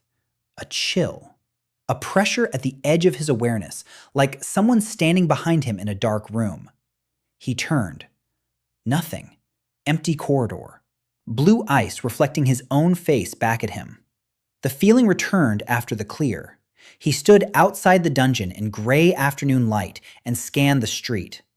Pedestrians. Cars. A woman selling hotteok from a cart. And across the street, leaning against the wall of a closed bakery, a woman watching him. Tall, lean, black hair pulled back tight, dark coat to her knees, hands in pockets. Her posture was the studied casual of someone who wanted to look relaxed, but her eyes were fixed on him, cold and measuring. He met her gaze. She held it for 5 seconds. Then she pushed off the wall and walked away. The pressure faded with her. She appeared again 2 days later near his apartment. Same posture, same cold eyes. The third time was at Vanguard's garage on Saturday morning. Jae-han noticed. She walked down the block toward the woman. They spoke briefly. The body language was adversarial, controlled hostility, two predators negotiating territory. Jae-ha came back with a tight jaw. She said the woman's name was Seo Heun, rank A hunter, former member of Frost Edge Guild, currently unaffiliated, ice attribute swordsman, one of the strongest solo hunters in Korea. She had been following Dodjin for a week. When Jae-ha asked why, Heun said only that she was observing. She would leave when she was finished. That night, Dodjin researched her. Public records, hunter forums, news archives. The story assembled itself in fragments. Frost Edge had been a 5-person elite team. 3 years ago, they entered an S-rank dungeon as part of a joint operation with Purple Lion Guild. The details were classified, but the outcome was public. 4 of the 5 died. Heun survived alone. She walked out of the gate covered in blood that was not hers and had not spoken to another hunter since. The betrayal was buried in a 2-year-old investigative piece. Purple Lion's raid leader had intentionally triggered a boss room trap to eliminate Frost Edge, a power play. 4 people died for market share. The association investigated. The raid leader was quietly transferred. No charges. Heun filed no complaint. She simply stopped existing in the social world of hunters. The forums called her the Ice Widow. 3 days later, the dungeon in Gangdong-gu nearly broke the team. Wraith Dungeon. Incorporeal monsters, resistant to physical damage. The Wraith Lord was rank B, 10 feet tall, hands like smoke, eyes like dead stars. It screamed, and the sound passed through Dojin's body like ice water. Fear induction. Chansik dropped to his knees. Jisoo froze. Even Jae-ha flinched. Dojin stood because the bond with Sora absorbed the cold. Her warmth countered it. Jae-ha and Dojin engaged the Wraith Lord together. They cut shadow. Every strike connected, and every strike healed. They were hurting it, but not killing it. The shadow reformed around their blades. Then Heun arrived. She came through the corridor without sound. Combat gear. A long, thin sword glowing with pale blue frost. She crossed the chamber in 4 strides, and her blade traced an arc that left frozen mana crystals hanging in the air. The blade hit the Wraith Lord's core. Ice exploded. The shadow froze solid, and Heun shattered it with a second strike. The Wraith Lord broke into 1,000 frozen fragments. Heun stood in the center with frost crawling up her arm. She turned to Dojin. She said she needed to understand what he was. Then she walked toward the exit. Jae-ha blocked her path. Unauthorized entry. Protocol violation. Heun did not care. They stared at each other. 2 rank A hunters. The air between them was literally cold. The team extracted in silence. Outside, Dojin sat on the curb. Sora sat beside him. She said Heun was dangerous. He said he knew. She said Heun was also in pain. He asked how she knew. She said she was a healer. She recognized wounds, even the ones people hid under rank A power and cold eyes and frost swords. Over the next 4 days, Heun appeared 3 more times, always watching. On the 3rd day, Dojin walked across the street toward her. She tensed, hand on sword hilt. He stopped 5. meters away. He said she did not have to stand out here. He said if she wanted to watch him, she could do it inside the garage where there was coffee and a heater. She said no. She turned and walked away. But she walked slower than usual, and she stopped at the corner for 10 seconds before continuing. The fifth day, the gate in Nowon-gu destabilized mid-clear. The team split. Jae-ha and Daesung and Chansik on one side, Dodjin and Sora and Jisoo on the other. They fought through scattered monsters for 2 hours. Exhaustion accumulated. Jisoo twisted her ankle. Sora's reserves dropped. They found the secondary exit, and at its mouth stood Haeun. Not watching this time. Waiting. She had entered the dungeon alone and cleared the path ahead of them. She looked at Dodjin and then at Sora leaning on his shoulder, and her face did something it probably had not done in years. It softened, just at the edges. They exited together. At the gate site, Jae-ha pulled Haeun aside. She said Vanguard had an open slot for a combat specialist. She said Han could take it or leave it. Then she walked away. The next morning, Han was at the garage before anyone else. Same corner chair. But this time, she had a duffel bag on the floor beside her. Jae-ha wrote Sol Haun on the team roster in blue marker without a word. Sora poured 2 cups of coffee, set one beside Haun. Haun picked it up immediately, drank. The coffee was terrible. She drank it all anyway. The bond had not formed. The resonance had not activated. But Haun had brought a bag. She had chosen a chair. And Dodjin had learned enough about trust to know that choosing was the hardest part. Haun did not integrate. She occupied. She sat in the same corner chair every morning with her arms crossed and her face like stone. She did not greet anyone. She did not make conversation.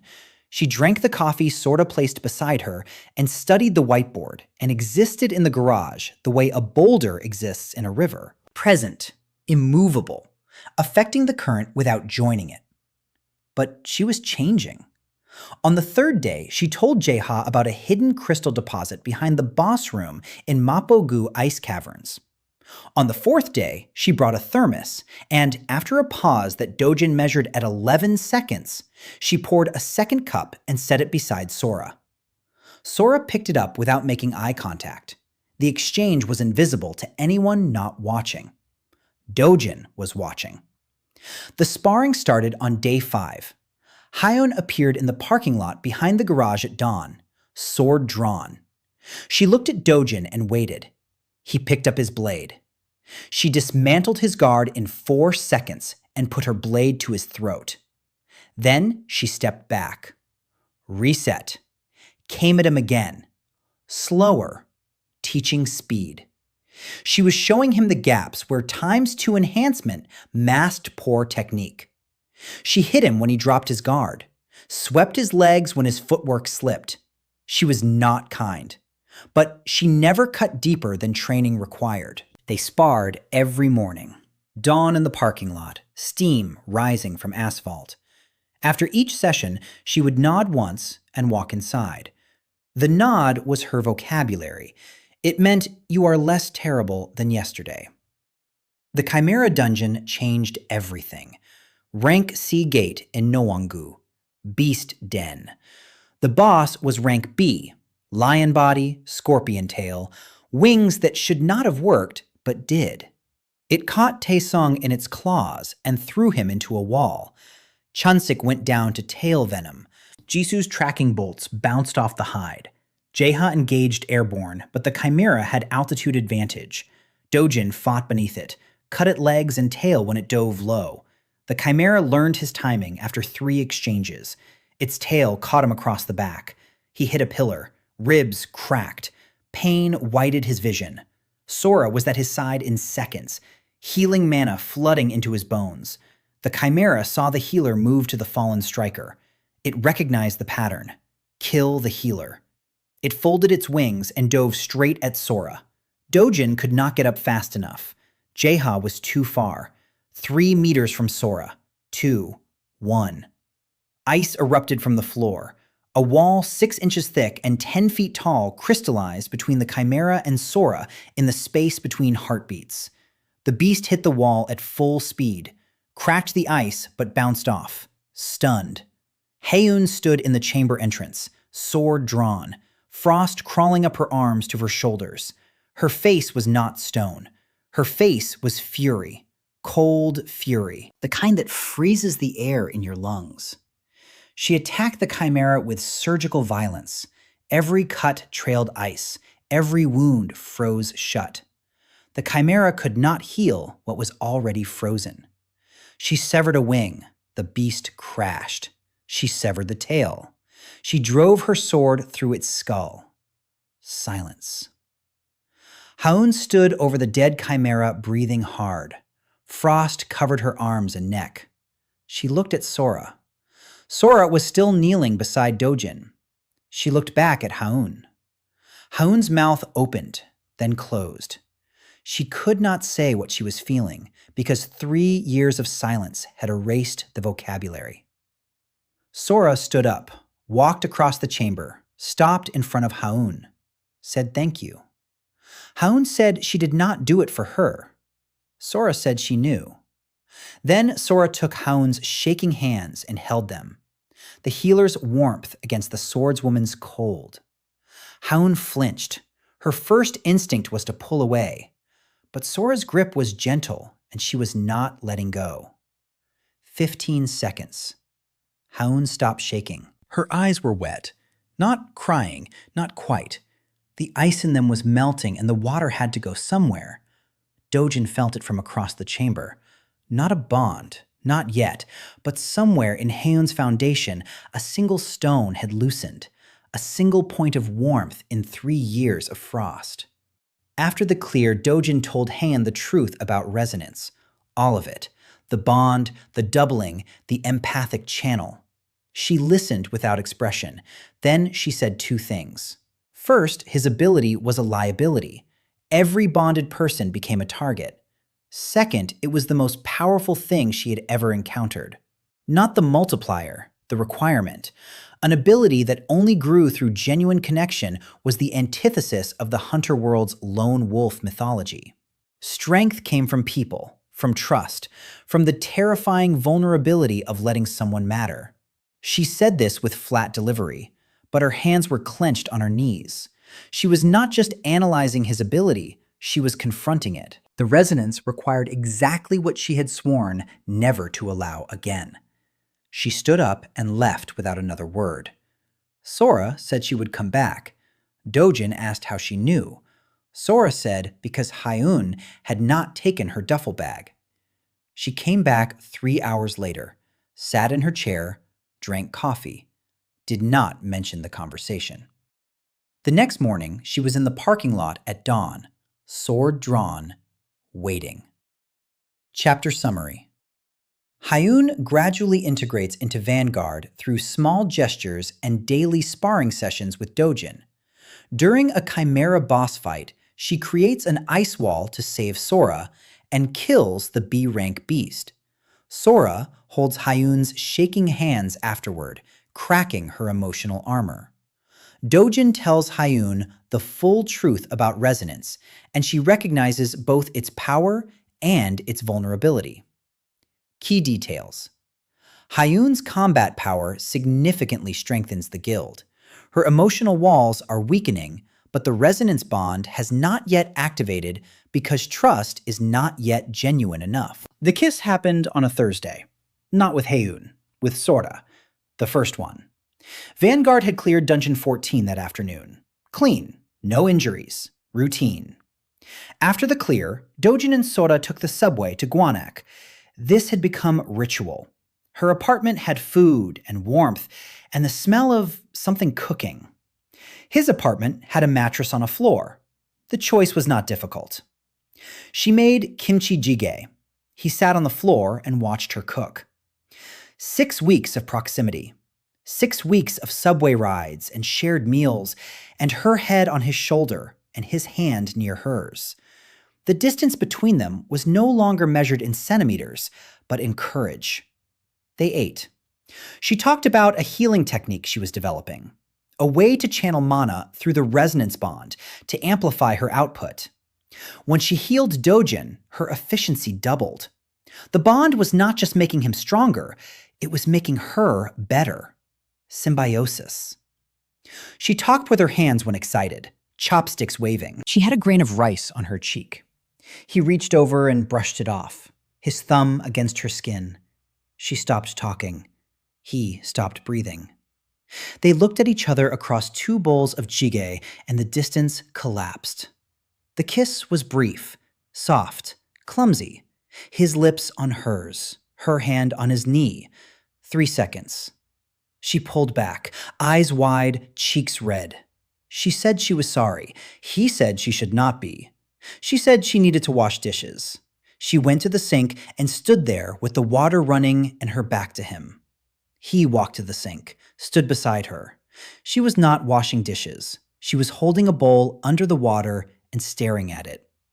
He took the bowl from her hands. She looked at him. He said he was not good at this. She said she knew. He said he was scared. She said so was she. He kissed her again. This time was slow and deliberate. Her hands on his chest, his hands on her waist. The bond between them rang like a bell. The empathic channel surged. He felt her warmth and her stubborn, furious tenderness. She felt his walls and his loneliness and the 17 years of silence cracking apart. They stood at the sink for a long time. The water ran, the dishes stayed dirty. Eventually, she put her forehead against his chest and breathed. He put his arms around her and held her, and it was the most terrifying and necessary thing he had ever done. She said they should talk about this. He said yes. She said not tonight. She pushed him toward the door, and he went because she asked. He walked home. Seoul at midnight, his lips still warm. He did not sleep. He lay on his mattress and felt her heartbeat through the bond, and it was faster than normal, and he knew she was not sleeping either. The days acquired a new rhythm.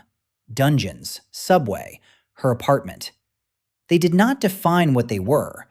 They ate together and fought together and fell asleep on her mattress watching dramas on her phone.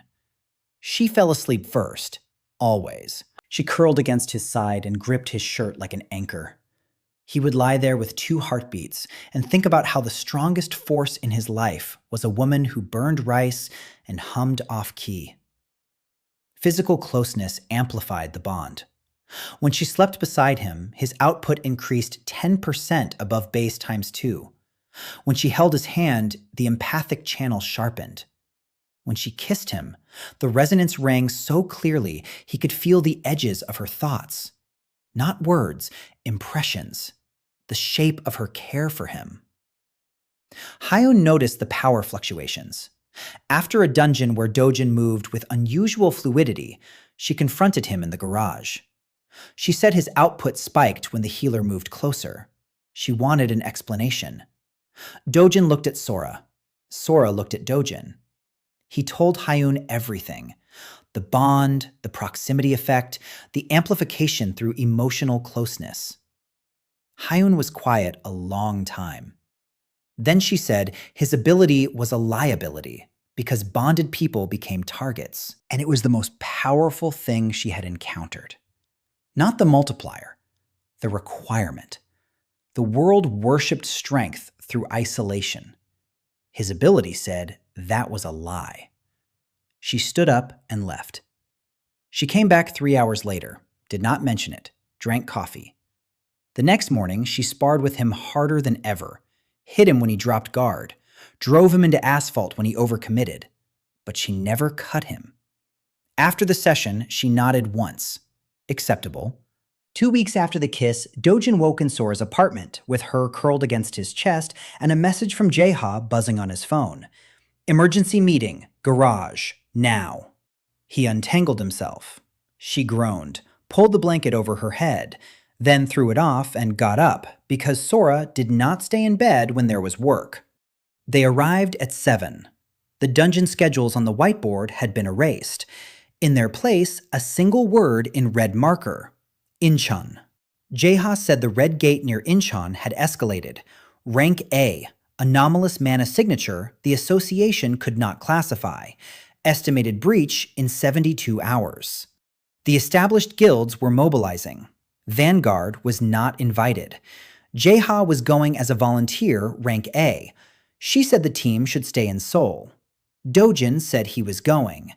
Incheon was where his parents died. The first breach had opened there 12 years ago. If a gate threatened to do it again, he was not sitting in a garage waiting for news. Sora said she was going because the bond worked best in proximity. Without her, his power dropped. Hyun stood up and said she was going. Nobody argued with a rank A ice swordsman volunteering for a rank A gate. But she looked at Dodjin when she said it, not at Jaeha, at him. 3 hunters, 1 gate, 72 hours. They drove to Incheon at 4 in the morning, Jaeha's SUV. Nobody spoke. Seoul's lights faded behind them. The staging area was a parking lot outside an abandoned factory near the waterfront. The factory had been destroyed in the first breach and never rebuilt. The gate hung above the central yard. Red, 30 meters across, crackling with mana discharge. Dodjin counted guild jackets. Purple Lion, Silver Fang, Iron Wall, Crimson Dawn. Over 60 hunters, the largest strike force since the Busan incident. At the command tent stood Guildmaster Kwon Tae-jun of Purple Lion, S rank, silver hair, quiet authority. When he spoke, 60 hunters listened, because an S rank's voice carried the weight of absolute power. Kwon saw Jaeha. His expression shifted. He said her name and mentioned the garage guild in Songdong-gu. His tone said he thought she belonged exactly there. He assigned her to the second wave, support position, the kind of assignment designed to keep someone visible but powerless. Jaeha accepted without argument. The briefing was simple. Rank A gate, single massive chamber, unknown boss entity, possibly upper A, possibly S. First wave breaches, second wave advances, third wave reserves. Purple Lion took first wave, first access to treasures. The politics never stopped. First wave entered at noon, 30 hunters. Communication crystals relayed audio, boots on stone. Then contact reports. The chamber was kilometers across, crystal formations jutting from the ground like a frozen forest. And somewhere in that forest, something was breathing, deep, slow. The breathing of something the size of a building. Then the breathing stopped. The screaming started. Combat reports overlapping. Something hit the first wave hard enough to scatter 30 hunters across a kilometer. Dodjin heard the word retreat. He heard a sound that was not human or monster, a vibration that traveled through the crystal and hit him in the chest. The resonance shuddered. Something in that sound had touched his frequency. First wave fell back, wounded, disorganized, 3 missing. A Purple Lion striker sat on the ground staring at nothing and screamed when a medic touched him. Kwon ordered the second wave forward. They entered. Red light, then darkness, then the chamber. It was beyond anything Dodjin had imagined. Cathedral scale. Crystal formations 10 to 30 meters tall, glowing with pulsing red light. The breathing was everywhere, from the floor, the walls, the crystals themselves. The dungeon was not a space containing a monster. The dungeon was the monster. They found first wave survivors 300 meters in. 7 hunters pinned behind crystals. A Silver Fang lieutenant missing her right arm. The wound cauterized by heat. She said one word. Dragon. The ground shook. Something moved in the darkness. Wings, tail, scales the color of old blood, eyes like furnaces. It opened its mouth and the world turned white. Fire breath vaporized a 200-meter swath. Crystals exploded, stone melted. Dojin grabbed Sora and threw them behind a crystal pillar. Heat washed over them. His back blistered. Sora pressed hands to his spine and healed the burns as they formed. Hyun ran toward the fire. Her sword blazed with frost. She swung and an ice wall materialized in the flame's path. Fire met ice. Steam erupted. The ice held 5 seconds. Enough. The hunters behind it survived. Jeha rallied the second wave. She screamed commands that cut through chaos. The quiet guildmaster was gone. In her place, the raid captain who had led Purple Lion's best teams for a decade. The dragon turned its head toward Dojin. Its furnace eyes narrowed. It recognized the resonance. The bond was a signal, and in this dungeon, the signal was a target. It inhaled, preparing another breath, aimed at him, at Sora, at the bond between them. Hyun appeared between them and the dragon. She planted her feet, raised her sword. Frost exploded from her body. The temperature dropped so fast, the sweat on Dojin's face crystallized. She screamed, not a word. The sound of a woman pouring 3 years of frozen grief into a single act of defiance. The dragon breathed. Hyun met it with ice. Fire and frost annihilated each other. The collision knocked everyone within 50 meters flat. When the steam cleared, Hyun was on her knees. Sword shattered, arms burned from the elbows down. She had absorbed the full force of a dragon's breath with nothing but her ability and her refusal to move. Kwon entered the chamber. S rank. The pressure of his mana was physical. He engaged the dragon alone. Force amplification. Every strike landed with 10 times its weight. He broke the dragon systematically. Leg, wing, jaw, ribs. The beast fought back with diminishing fury. Kwon walked through its fire. S-rank durability. He delivered the killing blow to the skull. The dragon collapsed. Silence. Dojin watched and felt 2 things. Relief and something cold. Kwon fought alone. Untouchable. Independent. The lone wolf mythology made flesh. Every hunter looked at him with awe. Dojin looked at him with understanding. This was what the world worshipped, the opposite of everything Dojin was. Hyun was looking at Kwon too, not with awe, with grief, because she had tried to be that, alone, untouchable, and it had cost her everything. Sora reached Hyun first, knelt, took her burned hands. Golden healing mana spread over ruined skin. Hyun flinched, tried to pull away. Sora held on. Firmly, gently. Hyun's resistance lasted 4 seconds. Her shoulders dropped. Her head bowed. She let Sora hold her hands and heal her, and she did not say a word. But Dojin felt it through the cold signal at the edge of his awareness. A shift. Tectonic.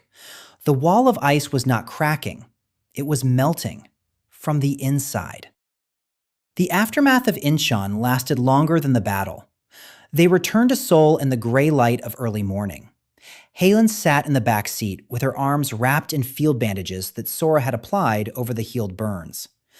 The healing had closed the wounds, but the skin beneath was raw and new and tender, like the woman herself. Nobody spoke during the drive. The silence was not empty. It was full of the things that had happened in the chamber. The dragon, the fire, Hyun standing between them and annihilation with nothing but ice and fury. Sora holding burned hands, the way the wall had started to melt. Jeha dropped Hyun at her apartment, a studio in Dongdaemun. Clean, sparse, nothing on the walls. Dojin carried her duffel bag to the door. She took it from him without making eye contact.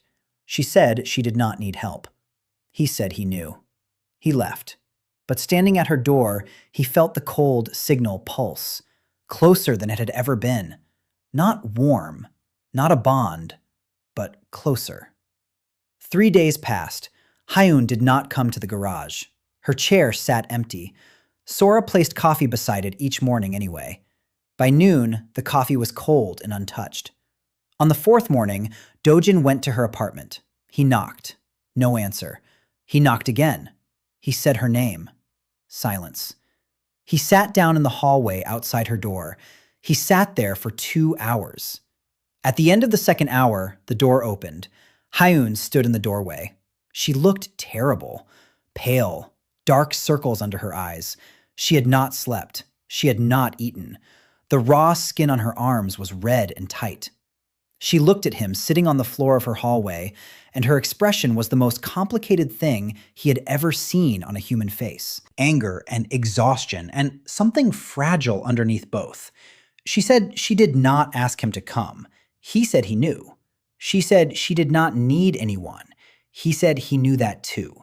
She said she had survived 3 years alone, and she could survive 3 more. He said she could. Then he said surviving and living were different things. She stared at him. Her jaw tightened. Her hands clenched at her sides. She said he did not understand. He said he did. She said he could not possibly understand what it was like to lose everyone and rebuild yourself from nothing and have someone come along and threaten to tear down every wall you built. He said he understood exactly, because he had built the same walls, different materials, same blueprint. And a woman who burned rice and hummed off-key had walked through his like they were paper. Han's eyes changed. The cold in them fractured. Not broken, fractured, like ice under pressure that had not yet given way. She stepped aside. He walked in. Her apartment was bare. A mattress, a table, her sword case against the wall. The shattered pieces of her frostblade lay on the table. She had been trying to repair it. Fragments of frozen steel arranged in order. An impossible puzzle. You cannot reforge what was forged in a moment of absolute commitment. The blade had broken because she had poured everything into it, and everything was not enough. He sat on the floor. She sat on the floor. They did not speak for 10 minutes. The silence between them was not comfortable. It was necessary. Like the silence between lightning and thunder. Something was building. She said she had felt something in the dungeon, when she stood between the dragon and Sora. When the fire came and she raised her sword and chose to die rather than let it reach them. She said in that moment she had felt a warmth inside her chest that had nothing to do with the flames. She said it terrified her more than the dragon. Dodjin said he knew what she felt. She said of course he did. He could probably feel it right now. He said yes. The cold signal at the edge of his awareness was not cold anymore.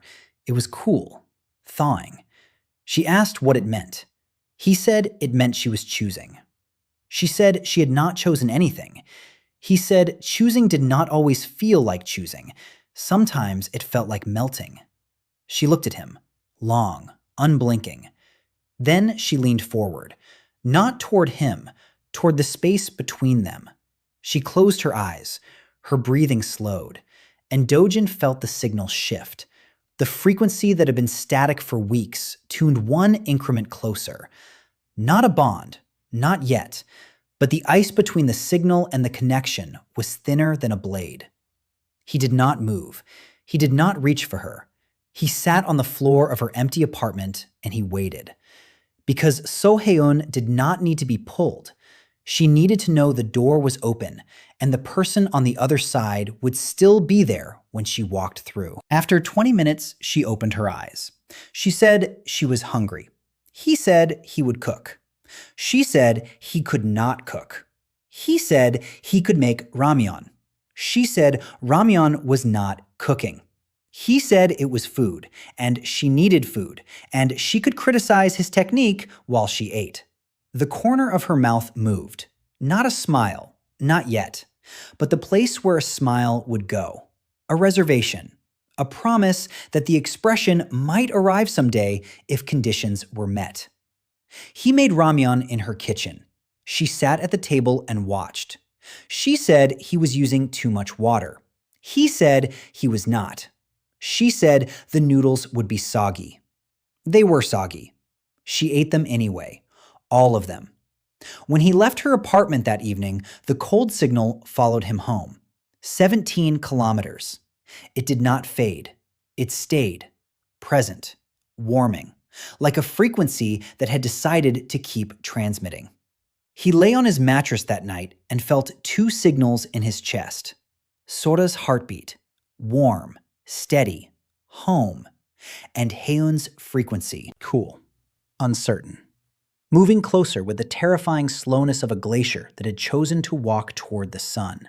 2 bonds would give him ×4, but the math did not matter. What mattered was that 2 women who had every reason to build walls were instead standing in doorways. And a man who had spent his life behind his own walls was learning that the bravest thing he could do was not fight a dragon. It was sit on a hallway floor and wait. Haeun came back to the garage on a Monday with a new sword, not frost, standard steel. She set it against the wall beside her chair and sat down and drank the coffee Sora had placed there. The coffee was still warm. Sora had timed it. Vanguard cleared dungeons 18 through 22. The team moved like a machine, with 7 parts that fit. Haeun fought beside Dodjin on the front line. Her ice ability still functioned without the frost blade, but at reduced output. She compensated with technique. Every movement precise, every cut intentional. They sparred every morning. The sessions changed after Incheon. Before, she had kept distance, clinical. Now, the distance shrank. Their blades met closer. Their footwork overlapped. Twice, their shoulders touched mid-exchange. The ice was thinning. He could feel it through the signal. On a Wednesday evening, Han came to Sora's apartment. She knocked, stood in the hallway holding a bag of tangerines. She said she had bought too many. She said she did not like tangerines. Both statements were lies. Sora took the bag and said she was making stew and there was enough for 3. They ate on the floor. Sora and Dodjin side by side, Han across from them. After dinner, Sora fell asleep on the mattress.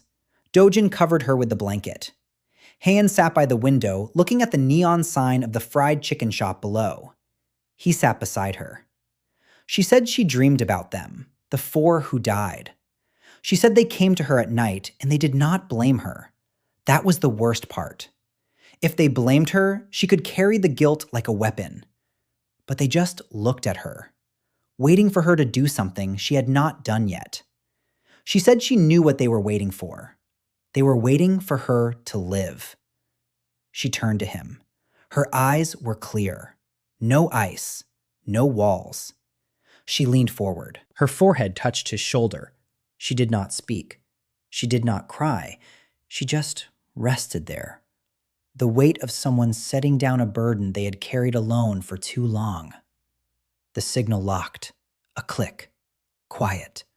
Like a key turning in a lock. His status window flickered. Bond 2 established. So Haeun. Trust confirmed. Power multiplier ×4. Frost crystallized in the window beside them. Not cold ice. Beautiful ice. The resonance expressing itself in her language. Haeun lifted her head. She felt it too. 2 heartbeats in her chest that were not hers. She pressed her hand to her sternum. She said she could feel them, both of them. She said it was the strangest and most terrifying thing. Then she said it was also the warmest thing she had felt in 3 years. Sora stirred on the mattress, saw the frost on the window, understood immediately. She smiled and said, "Welcome." Then she pulled the blanket aside and made space. Haeun lay down, stiff, awkward, a soldier in a bed instead of a barracks. Sora pulled the blanket over her. Dodjin sat by the window and watched 2 women who had been broken by the world fall asleep 3 feet apart. The weeks that followed moved fast. Min-ji appeared first. 21, streamer hunter, bright smile hiding panic attacks. She joined Vanguard because every other guild wanted her camera, not her combat ability. She attached herself to Dodjin because his presence quieted the panic she could not explain.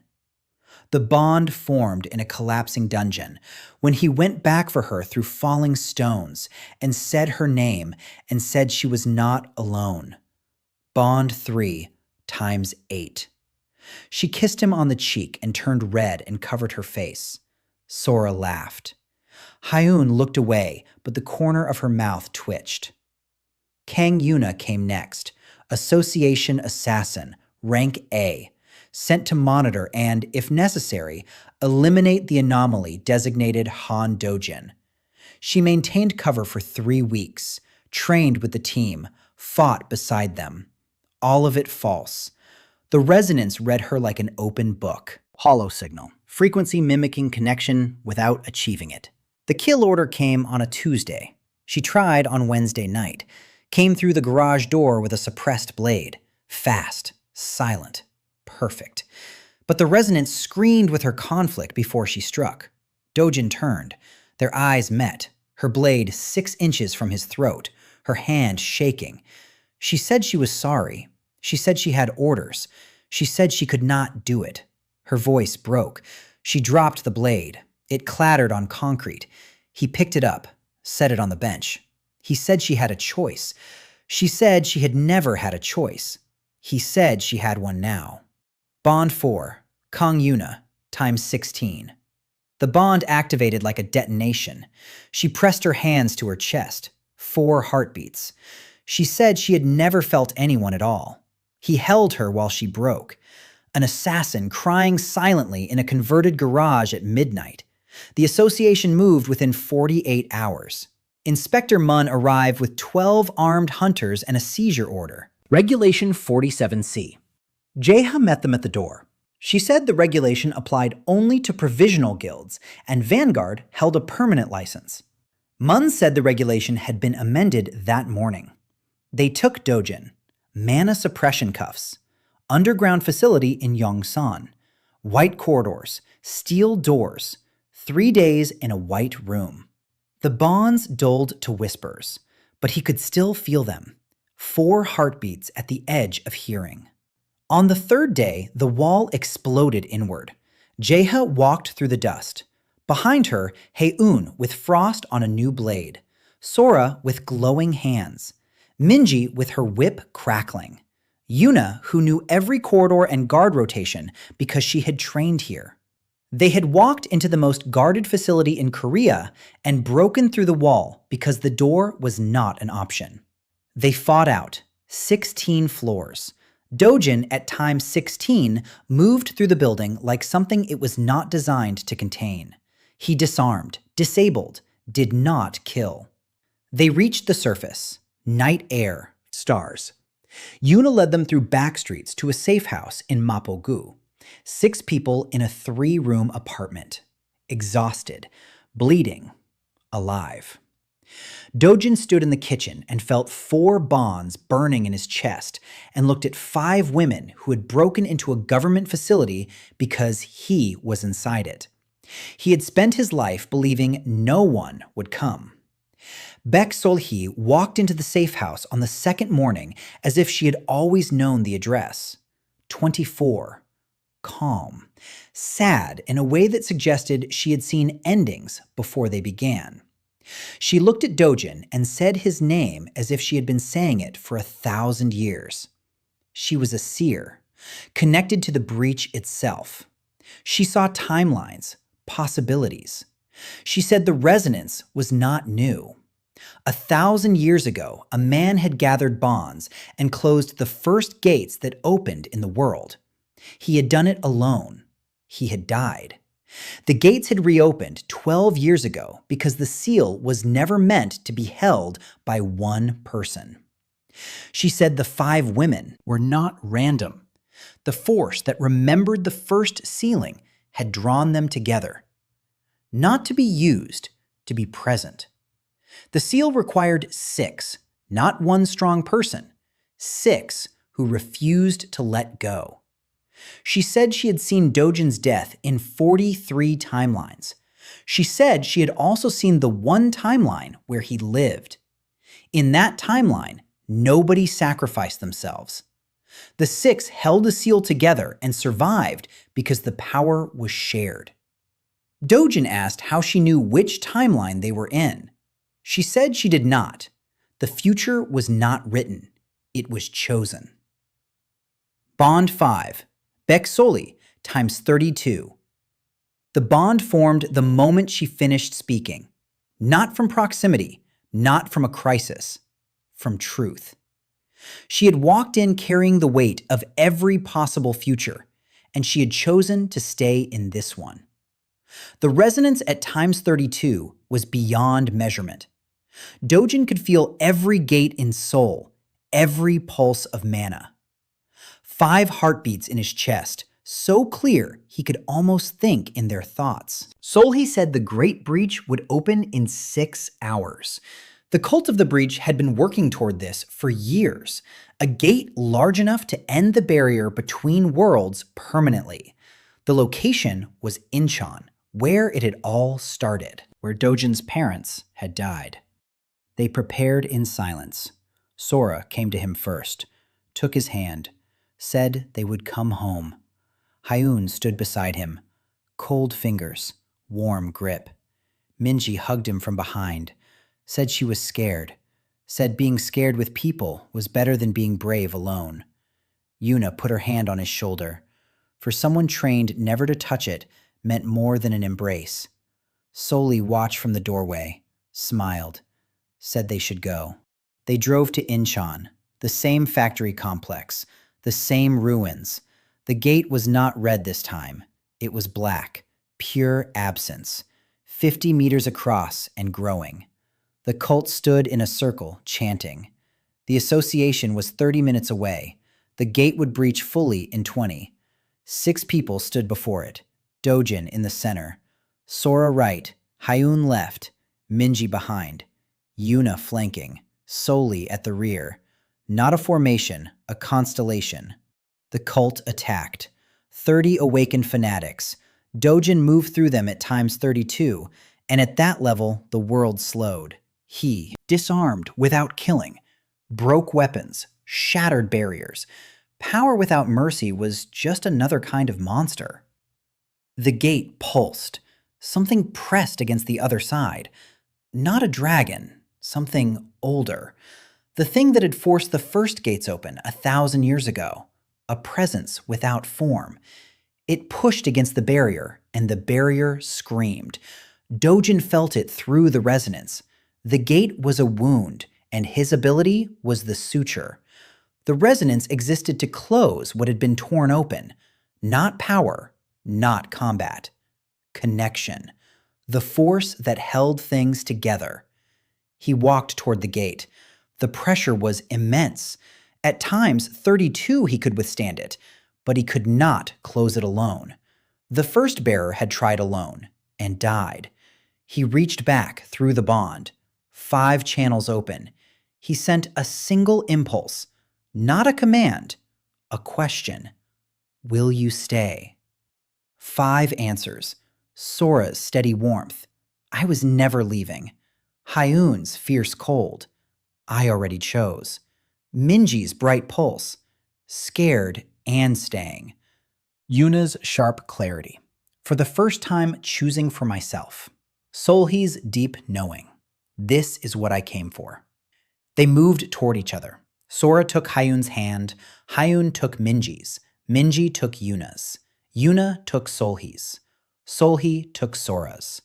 A circle. A ring of 5.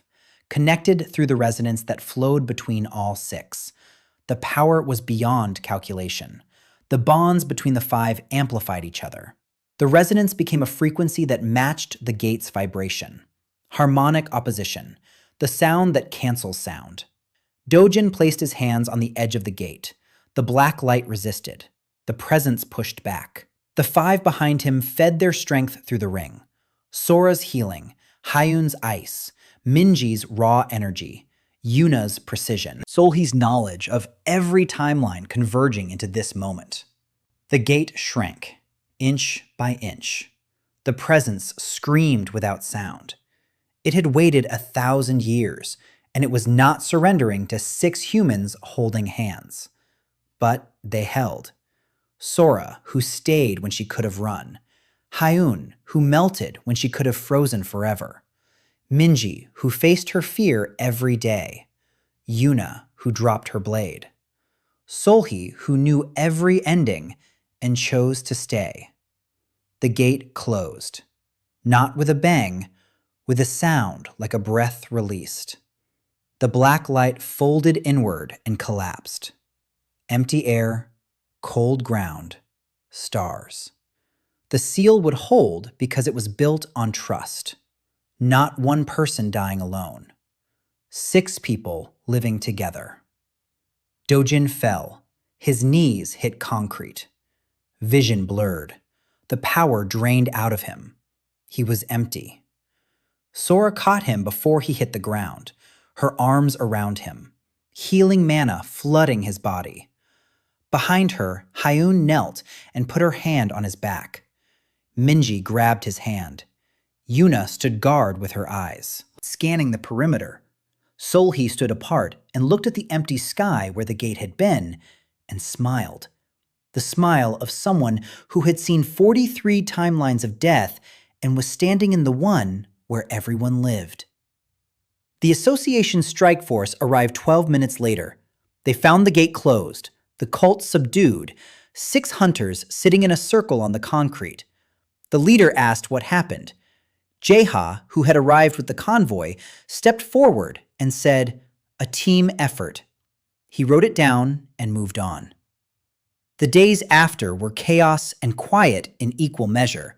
The Association could not ignore what had happened. The gate was closed, permanently. Mana readings at the Incheon site dropped to 0 for the first time in 12 years. The scientific division ran tests for a week and concluded that the barrier between worlds had been restored at the point of origin. No breach was possible at this location again. Inspector Moon filed his report. The seizure order against Dodjin was rescinded, not because the Association had developed a conscience, because Kwon Tae-jun of Purple Lion had seen the readings and understood what times 32 meant, and had quietly informed the Association's director that attempting to contain a hunter capable of closing gates permanently would be the most expensive mistake in the organization's history. Politics. But politics that pointed in the right direction for once. Vanguard's license was restored. Jaeha signed the paperwork at the association's Seoul office on a Wednesday morning. She walked out carrying the frame certificate and set it on the metal desk in the garage beside a thermos of coffee that Haeun had left there. The apartment in Gangnam came a week later. Dojin found it. 6 bedrooms, a kitchen large enough for arguments, a living room with windows facing south. He bought it with the crystal revenue from Vanguard's 30 dungeon clears, plus the bonus the association quietly deposited into his account as an unspoken apology for the 3 days in a white room. They moved in on a Saturday. Sora claimed the kitchen immediately. She cooked for 6 and complained about it, and cooked for 6 again the next day. Ha-eun took the room closest to the front door. Old habits. The exit must always be reachable. But she left her door open at night. Minji set up her streaming equipment in the living room and went live within an hour. Her chat exploded. 200,000 subscribers watching the most famous hunter streamer in Korea unpack boxes in an apartment with 5 other people she would not explain. Yuna took the smallest room. She said she was used to small spaces. She filled it with nothing but a mattress and a weapons rack and a single photograph she did not show anyone. Solhee took the room with the east-facing window. She said she liked watching the sun rise. She said it reminded her that some timelines had mornings. The first night, all 6 of them were under one roof. Dojin could not sleep. He lay in bed and felt 5 heartbeats in his chest. Each one distinct. Sora's warmth, Haeun's cool steadiness, Minji's bright flutter, Yuna's disciplined rhythm, Solhee's deep, slow pulse. 5 people breathing in 5 rooms around him. 5 people who had chosen to stay. He got up, walked to the kitchen, poured water, stood at the counter in the dark. Sora appeared first. She always appeared first. She said she could not sleep either.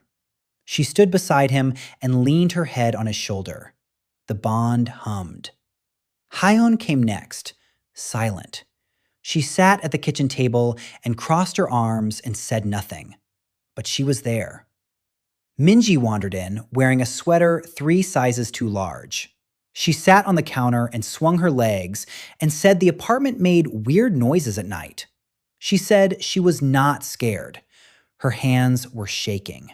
She was scared. Yuna entered last. She leaned against the doorframe, arms crossed, the assassin's posture. Then she uncrossed them, walked in, sat down. Solhee was already there. She had been sitting in the corner of the kitchen the entire time. Nobody had noticed.